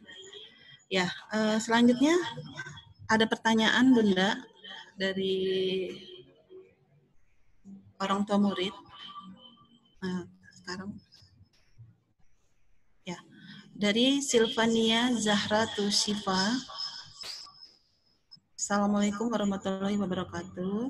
Izin mau bertanya, bagaimana tips dan cara menghadapi anak yang pada dasarnya anaknya suka main di luar. Jadi selama pandemi ini malah susah buat diem di rumah dan nggak bisa fokus di kala belajar. Soalnya tiap anak punya karakter dan sifatnya sendiri-sendiri. Ya, pertanyaan ini akan saya lempar ke Bunda Yesi. Ya, baik. Ayah Bunda, untuk anak-anak yang langsung saja ya, mungkin spesifik saya, untuk anak-anak yang memang dia punya sesuatu yang energinya, biasa anak yang nggak bisa diem tuh energinya lebih gitu loh. Jadi dia akan berusaha untuk menyalurkan sebenarnya energinya itu. Nah, salah satunya adalah keluar rumah gitu ya. Jadi kegiatan yang pertama yang ayah bunda bisa lakukan adalah kegiatan yang memang banyak menguras energinya, ya, olahraga, ya, senam, macam-macam. Yang nomor satu tetap berusaha di rumah, gitu, ya, berusaha tetap di rumah karena sebagian besar waktu kita kan memang saat ini sementara di rumah, ya. Nah, tapi kan di rumah tetap masih banyak yang bisa kita lakukan kegiatan fisik, ya, yang memang cari berbagai kegiatan yang manfaatnya nggak cuma menghabiskan energi. Kalau bisa setiap kegiatan itu mencakup banyak hal yang bisa membantu, misalnya energinya berkurang, iya, tapi dapat apanya? Dapat kemampuan motorik kasar apanya? Dapat kedisiplinan apanya? Dapat kalau dia sambil nyuci misalnya, ya, keterampilan apanya, dan seterusnya. Itu yang pertama. Yang kedua, sesekali keluar rasanya boleh ya Bu Dokter, ya, tapi keluar yang kemana kan gitu. Saya pun sama dalam ya, anak-anak itu selainnya kegiatan fisik, ya, alhamdulillah agak di depan agak bisa luas untuk main sepeda muter-muter. Kalau tidak juga mereka jadi ada waktu minimal, ya, minimal nih kita kalau ini 2 hari sekali kita keluar. Keluarnya seperti apa? Di dalam mobil, keliling. Keliling, ya, sampai ke Margonda, muter gitu ya. Dan kalau mau beli apa juga kita masih beli, dibungkus, bawa ke rumah gitu ya. Belum nyaman untuk nongkrong di kafe, di restoran atau apa, kita belum lakukan itu ya. Insya Allah ini bagian ikhtiar. Kita beli, kita makan di rumah, tapi jalan-jalan itu aja udah membuat senang. Kita cari, saya punya banyak tempat sepi gara-gara pandemi ini, jadi tahu di sekitar rumah yang bagus-bagus. Saya ada beberapa yang biasanya saya share ya, tempat-tempat bagus bagus-bagus yang bagus menurut anak ya bagus menurut anak. Sebenarnya menurut kita juga yang bentuknya taman, yang dia bisa main guling-gulingan di tanah liat, ya bisa main air di kubangan gitu ya. Itu kita dapatkan itu. Kita cari tempat sepi itu, mereka lakukan itu. Di sana olahraga, di sana bersepeda, main layangan. Saya punya banyak rekaman tentang itu yang dilakukan anak-anak. Jadi kita semua, dan mudah-mudahan masih aman karena memang tempatnya dicari yang tempat sepi. Kalau tempat yang biasa buat piknik biasanya malah ramai. Ya carinya yang orang tidak terbiasa di jam-jam waktu itu. Kalaupun ada 1-2 yang pasti jaraknya berjauhan. Silakan ayah bunda yang itu yang bisa dilakukan. Jadi kalau masih ada kesempatan untuk bawa keluar untuk yang aman, silakan dijadwal misalnya per berapa hari, itu bagian menyalurkan. Tapi yang utamanya energinya itu diselesaikan dulu di rumah, jangan suruh duduk manis dulu, mau setiap hari gitu ya, duduk manis. Dan biasanya anak melakukan itu kalau apa? Kalau kita duluan. Ya pagi biasa kita keluar, misalnya ayahnya mau muter-muter main sepeda, olahraga di luar, anaknya pasti ikutan. Gitu. Karena seru-seruan gitu. Jadi saran saya itu ya, karena memang ada anak-anak, bahkan kita saja orang dewasa kan ada yang nggak bisa diem. Perhatiin deh, ayah bunda ini kalau lagi duduk begini ada yang kakinya nggak bisa diem kayak ngejahit kan gitu ya. Nah ini termasuk golongan-golongan ya yang memang butuh tersalurkan energinya, kinestetik sekali gitu ya, banyak yang harus digerakkan. Kita kalau udah dewasa kita yang tahu gimana caranya. Kalau anak-anak dibantu. Apalagi anak kelas 3 ke bawah. Jadi tolong dibantu disalurkan ya. Ajak nyuci ya, nyuci baju ya, suruh digiles atau habis waktu. Ya, itu senang insyaallah. Ya, demikian Bu. Ya. Ya, terima kasih Bunda Yesi. Ya, selanjutnya nih ada pertanyaan dari Bunda Rizky 3 Albatani. Tips tarik ulur gadget, Bunda. Ya, jangan ditarik ulur, capek ya kayak layangan. Jadi ini harus fix ya menurut saya. Jadi tadi ya, kalau ini kan membangunkan karakter anak juga. Terkait gadget ini, saran saya ya, ini sebenarnya panjang juga ini ya, yang bisa kita lakukan. Satu, saya ambil deh poin yang tadi ya, yang saya sambil biar saya contohin ya. Saya buka lagi ya sedikit tadi materinya. Nah, di bagian ayah bunda bisa melakukan dengan tahapan ini ya. Oke. Pertama, ya bicara tentang gadget keteladanan. Ya, kita ngelarang anak, tapi kita sendiri asyik. Ya, kita ngelarang anak, kita sendiri di gadgetnya ada games gitu ya, kita sendiri tukang nonton misalnya segala macam. Wah ini insya Allah ya itu sulit ya bagi anak untuk bisa melakukan ketika tidak dicontohkan. Children see, children do. Mereka melihat. Kita pegang itu pasti, apalagi saya kerjanya di situ, ya karena kita apalagi work from home ini kerja kita sih. Tapi anak-anak tahu di situ tidak ada games. Di situ kalau kita buka kita lagi melakukan banyak hal yang ini bukan main, ini bukan sesuatu yang terlarang. Saya tidak pernah password handphone kami di rumah, ayahnya juga, untuk bisa melihat mereka melihat tidak ada yang disembunyikan karena sesuatu adalah sesuatu yang baik-baik saja gitu. Wallahualam ya, di keluarga lain punya budaya lain, tapi ini yang salah satu kami lakukan sebagai bentuk ikhtiar keteladanan. Jadi anak-anak ini menjadi pengingat kita sesungguhnya. Jadi kalau kita udah mulai lalai dengan media sosial dan seterusnya, anak-anak biasa ngingetin tuh bunda kok gitu, nah gitu ya. Nah ini bagiannya nomor 1 ya. Ya termasuk kalau lagi belajar ya Bu Guru, kalau di sekolah kenapa bisa konsentrasi? Karena di sekolah nggak ada yang nonton drakor waktu anaknya belajar ya Bu Guru ya, nggak ada yang misalnya nonton sinetron atau apa. Nah anak-anak tuh distract gitu ya, lagi belajar disuruh konsentrasi, wah ibunya lagi nangis-nangisan drakor, bapaknya lagi teriak-teriak main games misalnya gitu ya, atau kakaknya. Nah ini mengganggu sekali ya, di kondisi yang tidak kondusif. Nah berikutnya fahamkan anak-anak. Anak-anak akan melakukan itu muncul dari motif nanti dari dirinya sendiri, bukan karena dilarang, bukan karena diplototin, bukan karena diambil gadgetnya, tapi difahamkan. Nah, untuk anak sampai kelas 3-4 SD, ini mereka walaupun paham kadang-kadang nggak tahan. Nggak apa-apa, karena nanti lebih gampang ngingetinnya, maaf, tahu kan nanti bisa ngerusak apa? Matanya rusak. Apalagi? otaknya rusak gitu. Kenapa dia bisa ngomong begitu? Karena kita bantu fahamkan, kita ajak diskusi, kita ada tontonan tentang kerusakan otak akibat itu dan seterusnya. Yuk bantu ayah bunda fahamkan anak kita. Jadi bukan sekedar aturan dulu yang dikedepankan. Bicara aturan saya kasih di nomor 4, sistem. Ya, lalu dibantu dibiasakan. Ya, ada waktu-waktu yang dibangun di sistem itu yang dibiasakan. Ya, jadi ayah bunda yuk dibangun ya setelah difahamkan terus bikin kesepakatan berapa jam sehari. Berapa jam sehari boleh pakai itu di luar PJJ ya. Kalau sekarang PJJ kan harus pakai gadget. Nah, apa yang boleh, apa yang tidak boleh ditonton. Ya. Kemudian apa konsekuensi, apa reward-nya. Konsekuensi kalau sudah lebih bagaimana? Misalnya di handphone, di setting, ya kalau malah kakaknya nih kalau di rumah yang bikin settingan habis, udah nggak bisa diapa-apain lagi itu kalau lewat 2 jam. Gitu. Karena kalau kita kontrol terus kan kita juga lupa waktunya ya. Ini namanya smartphone. Pinter sudah phone-nya ya. Nah ini sudah di setting. Tontonan apa? YouTube juga sudah ada pilihan kan, YouTube Kids yang mana yang boleh, mana yang tidak boleh. Setidaknya bagi ayah bunda yang nggak bisa intens ya, apalagi yang masih bekerja, nah ini yang platform-platform aplikasi yang bisa membantu safety untuk penggunaan gadget ini coba dimanfaatkan ya, pengaturan waktu apa dan seterusnya. Ini bagian sistem yang dibangun. Karena manusia sebaik-baiknya apalagi anak ya, kalau nggak dibangun sistem kita saja ini kan goyang. Tapi kan ada sistem akhirnya kita bisa diingatkan. Oh iya ya gitu. Ya, jadi ayah bunda dibangun itu dulu gitu. Kalau ini sudah dibangun insya Allah pelan-pelan anak kita bisa tidak masuk ke kecanduan gadget ya. Tapi kalau ini tidak dibangun, kita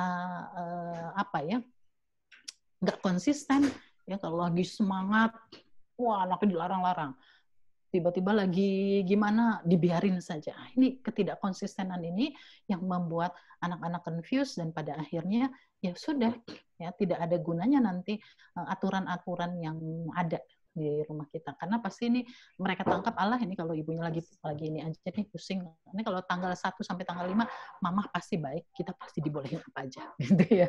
Kalau dia udah akhir bulan kayaknya mama lagi ruwet, nah ini kita jadi dilihat ini nggak begitu ya, namanya sistem mau kapan saja segala macam, ini sudah menjadi sistem yang harus disepakati bersama.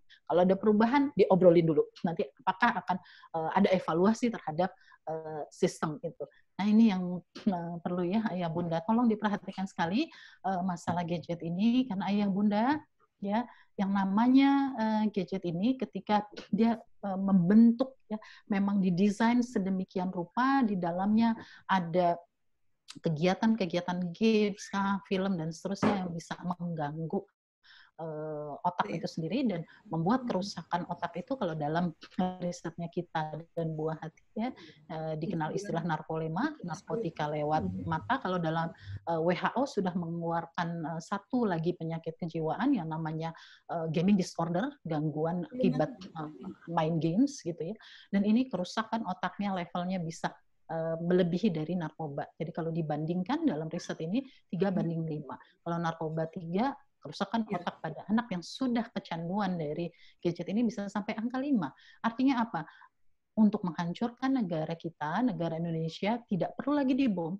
Buat saja anaknya semua, generasinya kecanduan gadget. Selesai.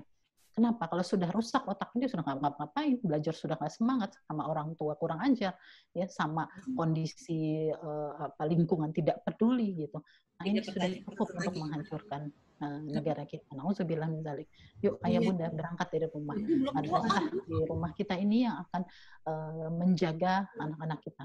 Ya, tahapannya ini yang bismillah ya yang bisa kita lakukan untuk gadget itu. Berikutnya ayah bunda coba banyak searching, googling tentang kaitan ini, dan nanti kalau mudah-mudahan tidak ada, kalau memang ada dibutuhkan bantuan anak yang sudah sangat berat kecanduan gadgetnya, nanti saya fasilitasi ada komunitas yang memberikan layanan khusus, layanan gratis untuk membantu anak-anak bisa kembali untuk tidak terjadi kecanduan gadget ini. Walaupun ini butuh effort ya kalau sudah kena ini, tapi insya Allah akan ada perbantuan secara psikologis, karena kalau ditangani sendiri, kalau yang sudah sampai tataran kecanduan ini tidak sederhana.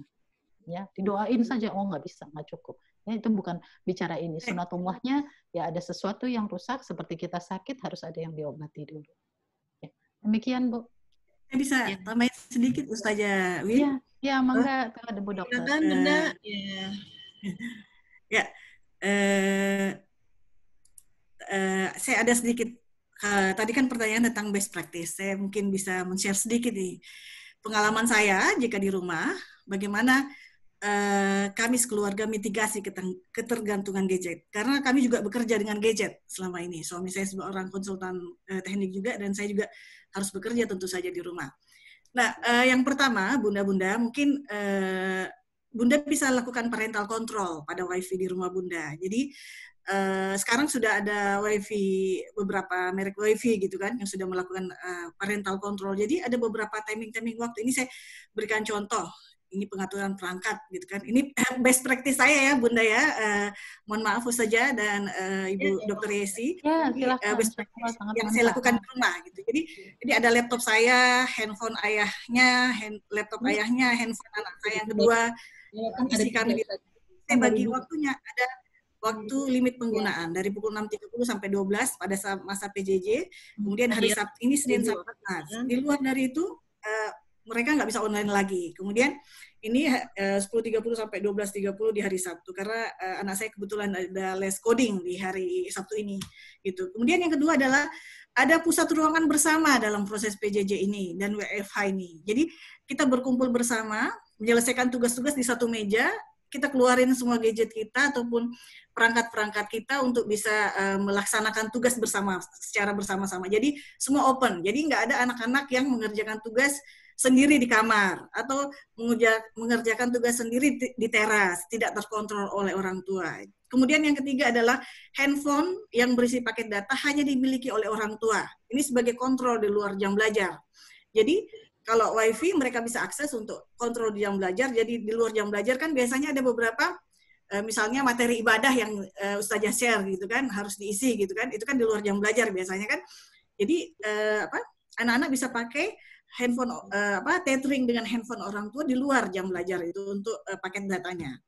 Jadi tetap terkontrol dari orang tua. Yang keempat adalah memberikan punishment and reward. Jadi kalau anak saya melakukan tindakan yang di luar dari batasan itu, perjanjian kita ini 1 sampai 3 seperti itu, harus dapat punishment. Punishment-nya dari hal-hal kecil, mungkin seperti membantu menjemur pakaian, misalnya seperti itu. Jadi mereka tahu bahwa itu salah dan harus dipunishment. Sampai yang paling berat misalnya kalau memang masih ada pencurian data, paket data misalnya di luar jam belajar, udah handphonenya di off dulu misalnya segitu, di lock dulu.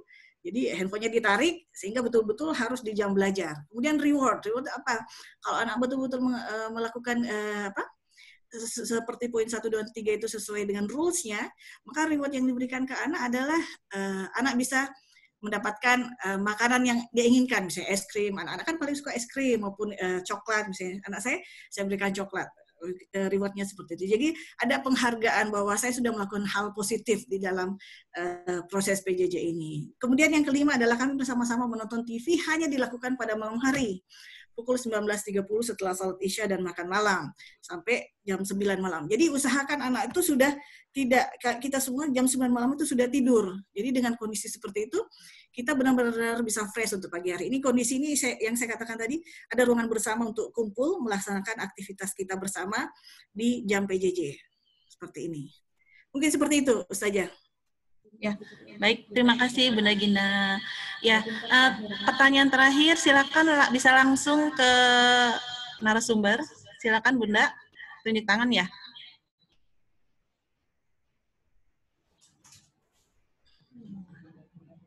Ya, Bunda, silakan. Ada yang mau ditanyakan yang terakhir ya?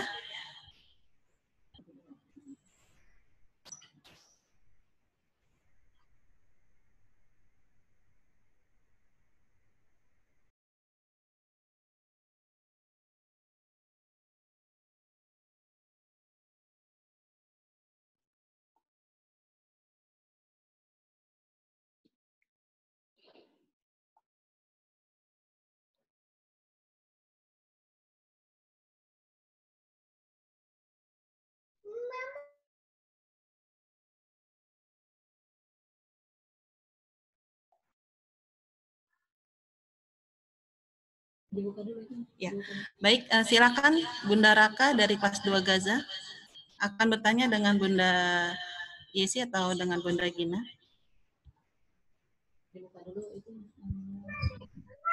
Iya, Assalamualaikum warahmatullahi wabarakatuh. Waalaikumsalam. Iya.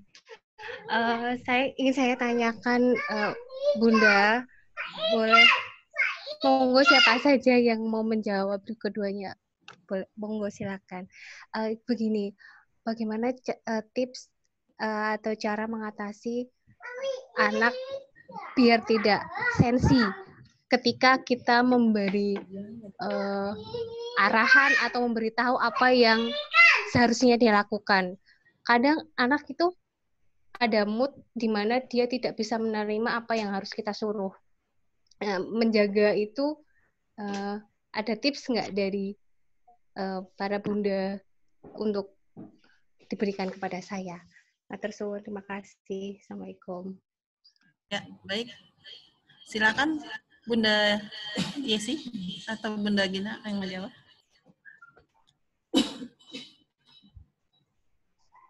Ya, Bunda Yesi. Nanti mungkin Bunda Andriadi nanti melengkapi ya. Ya, tips ya. Kalau tips berarti ringkas saja. Bunda, ayah, Bunda, nomor 1 kenali diri kita dulu. Ya, nomor 2 kenali diri anak kita. Ya, itu tips dari saya. Kenali diri kita seperti apa, kita harus tahu dulu kita tipikal orang tua yang bagaimana, personal yang seperti apa. Misalnya yang tidak sabaran, reaktif gitu ya, misal ya kalau kita yang emosional, reaktif ya, karena kita kenal diri kita, nanti kita akan mampu misalnya mau mengingatkan anak tapi kondisi kita lagi marah nih, lagi kesel nih. Sedangkan kita kenal anak kita yang satu ini sensi banget gitu. Nah, kalau seperti itu berarti kita memilih apa? Memilih langsung saat itu ngomel atau menunda dulu.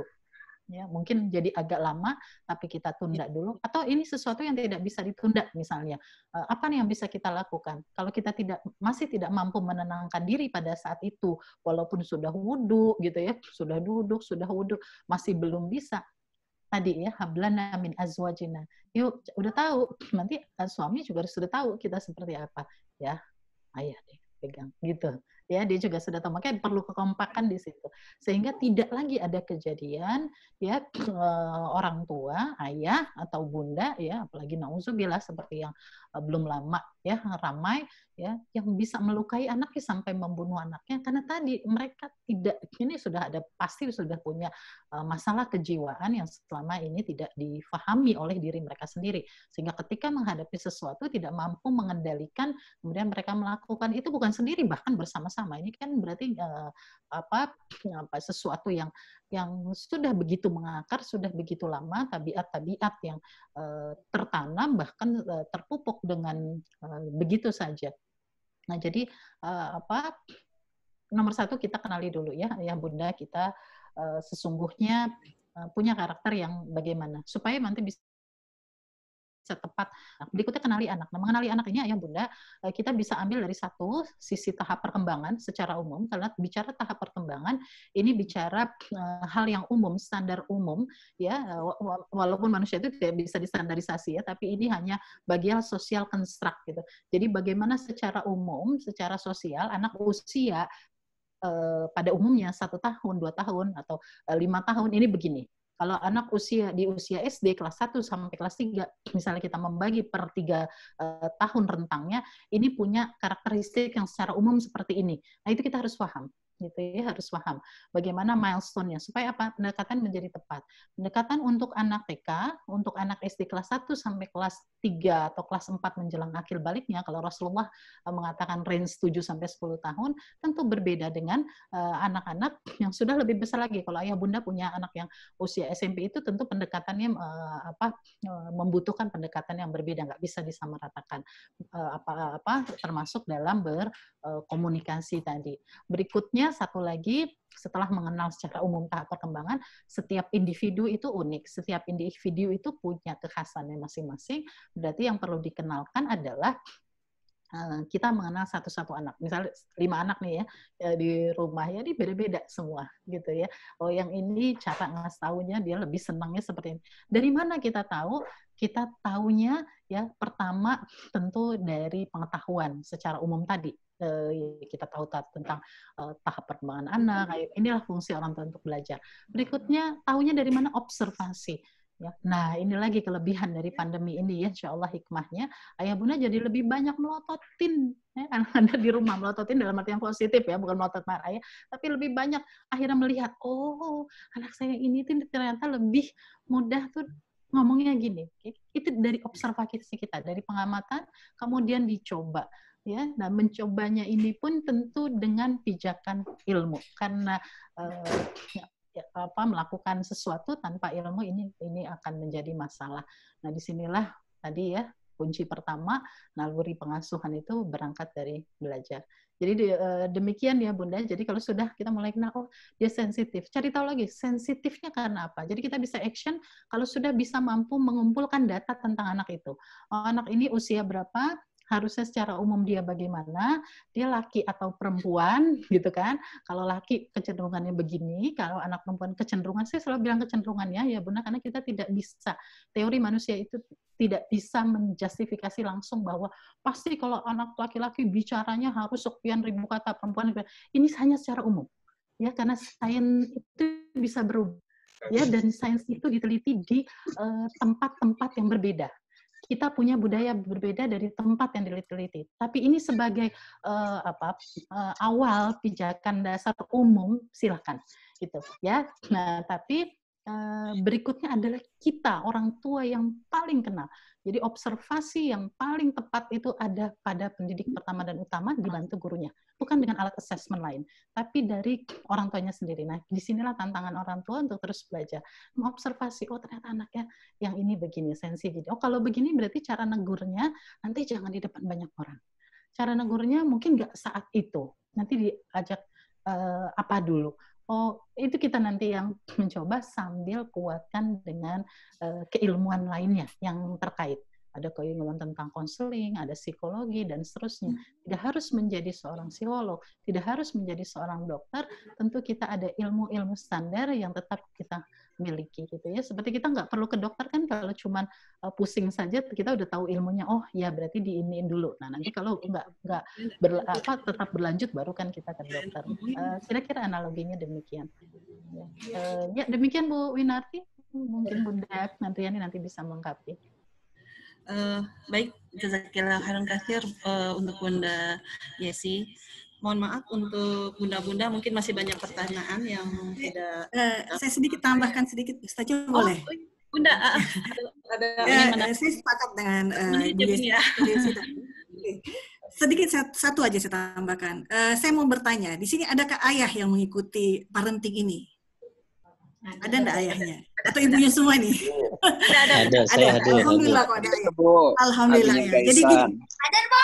Alhamdullah Bi Gaisan. Oke. Jadi saya mau bilang begini bahwa Ibunda, alhamdulillah ayah Lila ya, alhamdulillah. Saya mau katakan begini bahwa yang paling utama mendidik anak selama pandemi adalah jangan sendiri. Bunda harus ambil rangkul pasangan Bunda. Jadi suami itu harus ikut terlibat aktif. Jadi dengan diskusi-diskusi seperti ini, ayah juga harus ada untuk mendengarkan seperti apa masalah-masalah yang dihadapi. Karena selama saya merasakan bahwa keluhan-keluhan itu paling banyak yang dilakukan adalah emak-emak, gitu kan. Inilah, itulah segala macam. Jadi usahakan eskalasi masalah di rumah dengan berdiskusi dengan pasangan. Kalau mungkin ayahnya harus kerja atau di luar, cari orang yang betul-betul bisa bersama kita. Apakah saudara kita yang juga serumah dengan kita. Jadi diskusikan itu, kondisi itu, sehingga anak-anak yang baper ini bisa kita atasi. Karena kalau emosional seperti itu kan kita juga bisa emosional terekskalasi secara memuncak. Saya juga punya anak, Ustazah Win juga tahu itu Gina termasuk yang sangat emosional ya. Ustazah Win, mantan wali kelas anak saya di kelas 2 Haromain ya, Ustazah. Jadi Gina juga itu anak spesial bagi saya. Itu beda dengan kakak-kakaknya. Salah sedikit aja dia udah ngambek duluan. Jadi saya kadang-kadang ayahnya yang langsung rangkul. Jadi seperti itu. Jadi dilibatkan orang lain. Kita harus share. Jangan sendiri menangani anak yang emosional seperti itu karena naik turun, up and down. Belum lagi dengan kondisi kita sebagai ibu yang juga harus handle yang lainnya seperti itu. Mungkin seperti itu aja saya tambahkan. Terima kasih Ustazah.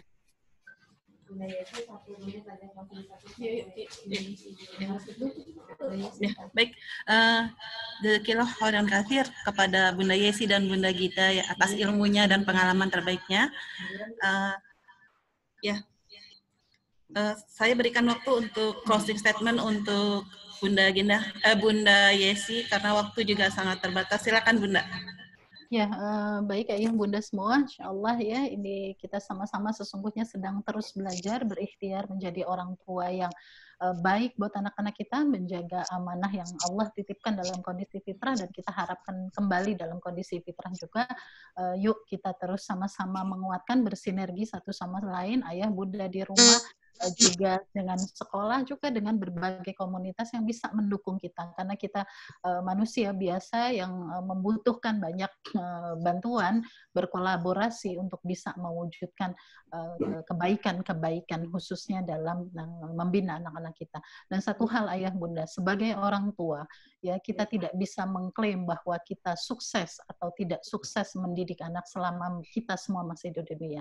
Hakikat dari keberhasilan, kesuksesan kita dalam mendidik akan kita buktikan ketika kita semua sudah bisa reuni surga nanti di akhirat. Jadi ikhtiar yang ada di dunia ini ayo kita optimalkan untuk kita bisa sama-sama lagi berkumpul kembali nanti di surganya. Wallahu a'lam bishawab. Assalamualaikum warahmatullahi wabarakatuh. Waalaikumsalam warahmatullahi wabarakatuh. Ya, alhamdulillah rangkaian menginspirasi Bunda. Terima kasih untuk Bunda Yesi yang sudah memberikan ilmunya. Langsung balikin ke aku. Ya. Selanjutnya saya kembalikan ke MC Ustazah Dija. Baik, terima kasih Ustazah Win, dan saya ucapkan terima kasih kepada para narasumber, Bunda Yesi dan juga Bunda Andrian yang telah memberikan ilmu. Masya Allah luar biasa materi yang disampaikan kepada kami semua. Mudah-mudahan apa yang tadi disampaikan oleh para narasumber bisa kita pahami dan menjadi inspirasi kita semua. Dan kepada ayah dan bunda tetap semangat. Insya Allah mari kita sama-sama menggali potensi Ananda. Dan mudah-mudahan wabah COVID ini bisa cepat selesai. Alhamdulillah acara demi acara sudah kita lalui. Saya selaku MC mengucapkan terima kasih banyak kepada para narasumber dan juga orang tua dari siswa-siswi SDIT Al-Hikmah. Dan mohon maaf jika ada kesalahan kata. Mari kita tutup dengan doa. Insya Allah akan disampaikan oleh Ustadz Farhan Awalia Esos. Kepada beliau dipersilahkan.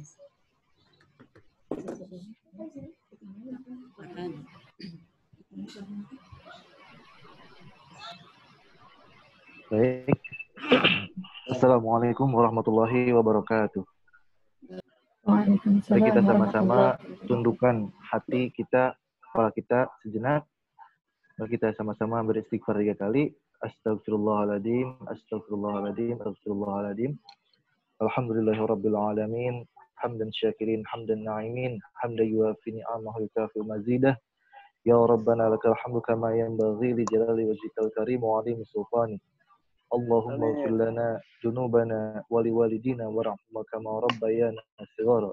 Allahumma inna nas'aluka salamatan fid din wa 'afiyatan fil jasad wa jiratan fil 'ilmi wa barakatan fil rizqi wa taubatan qabla al-maut wa rahmatan 'inda al-maut wa maghfiratan ba'da al-maut. Allahumma hawwin 'alaina fi syakaratil maut wan najata minan nar wal afwa 'inda hisab. Allahumma inna na'udzubika minal barasi wal jununi wal judami wa sayyatil asqam. Allahumma faqihhu fid din wa 'allamahu da'wili. Rabbi ij'alna muqimas shalah min dzurriyyatina. Rabbana wa taqabbal du'ana. Allahumma la sahla illa ma ja'alahu sahlan. Allahumma ij'al awladana awladan salihin hafidina bil Qur'an was sunnati fuqaha fid din mubarak hayatuhu fid dunya wal akhirah.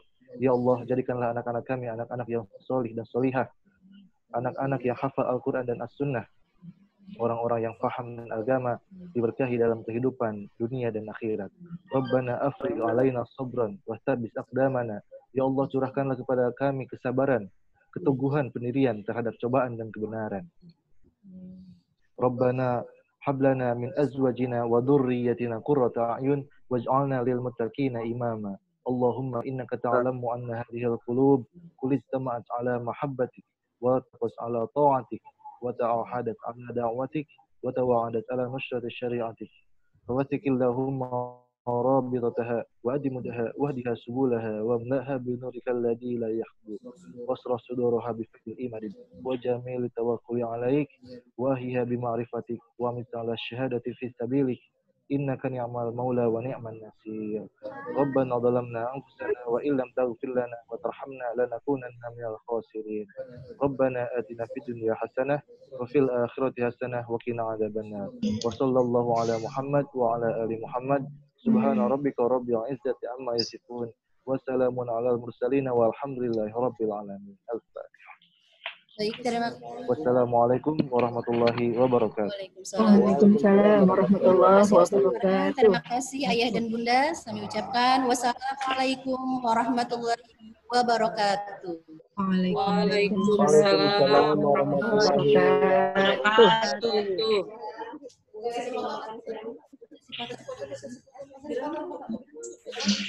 Salam.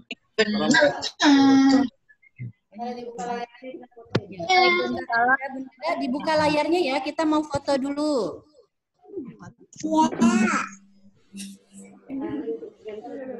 Layar 1 gitu, layar 2. Layar 1.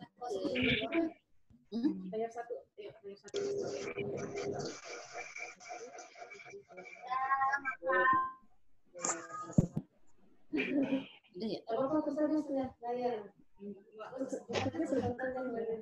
Layar 2, siap-siap.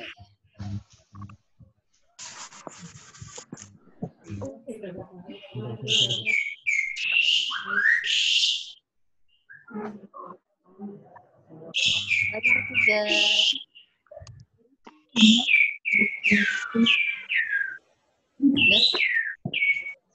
Ya, masuk ke layar 4.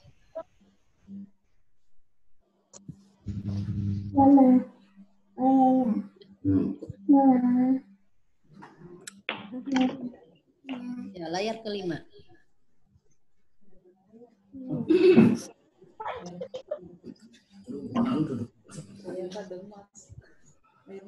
Layar 6. Udah keluar, udah 107. Alhamdulillah.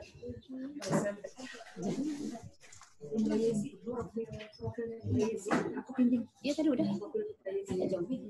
Iya dia. Mata hijau.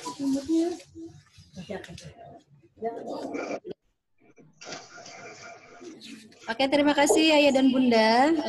Dan apa? Boleh keluar ya? Sudah selesai. Terima kasih ya Bunda. Udah keluar ya? Alhamdulillah.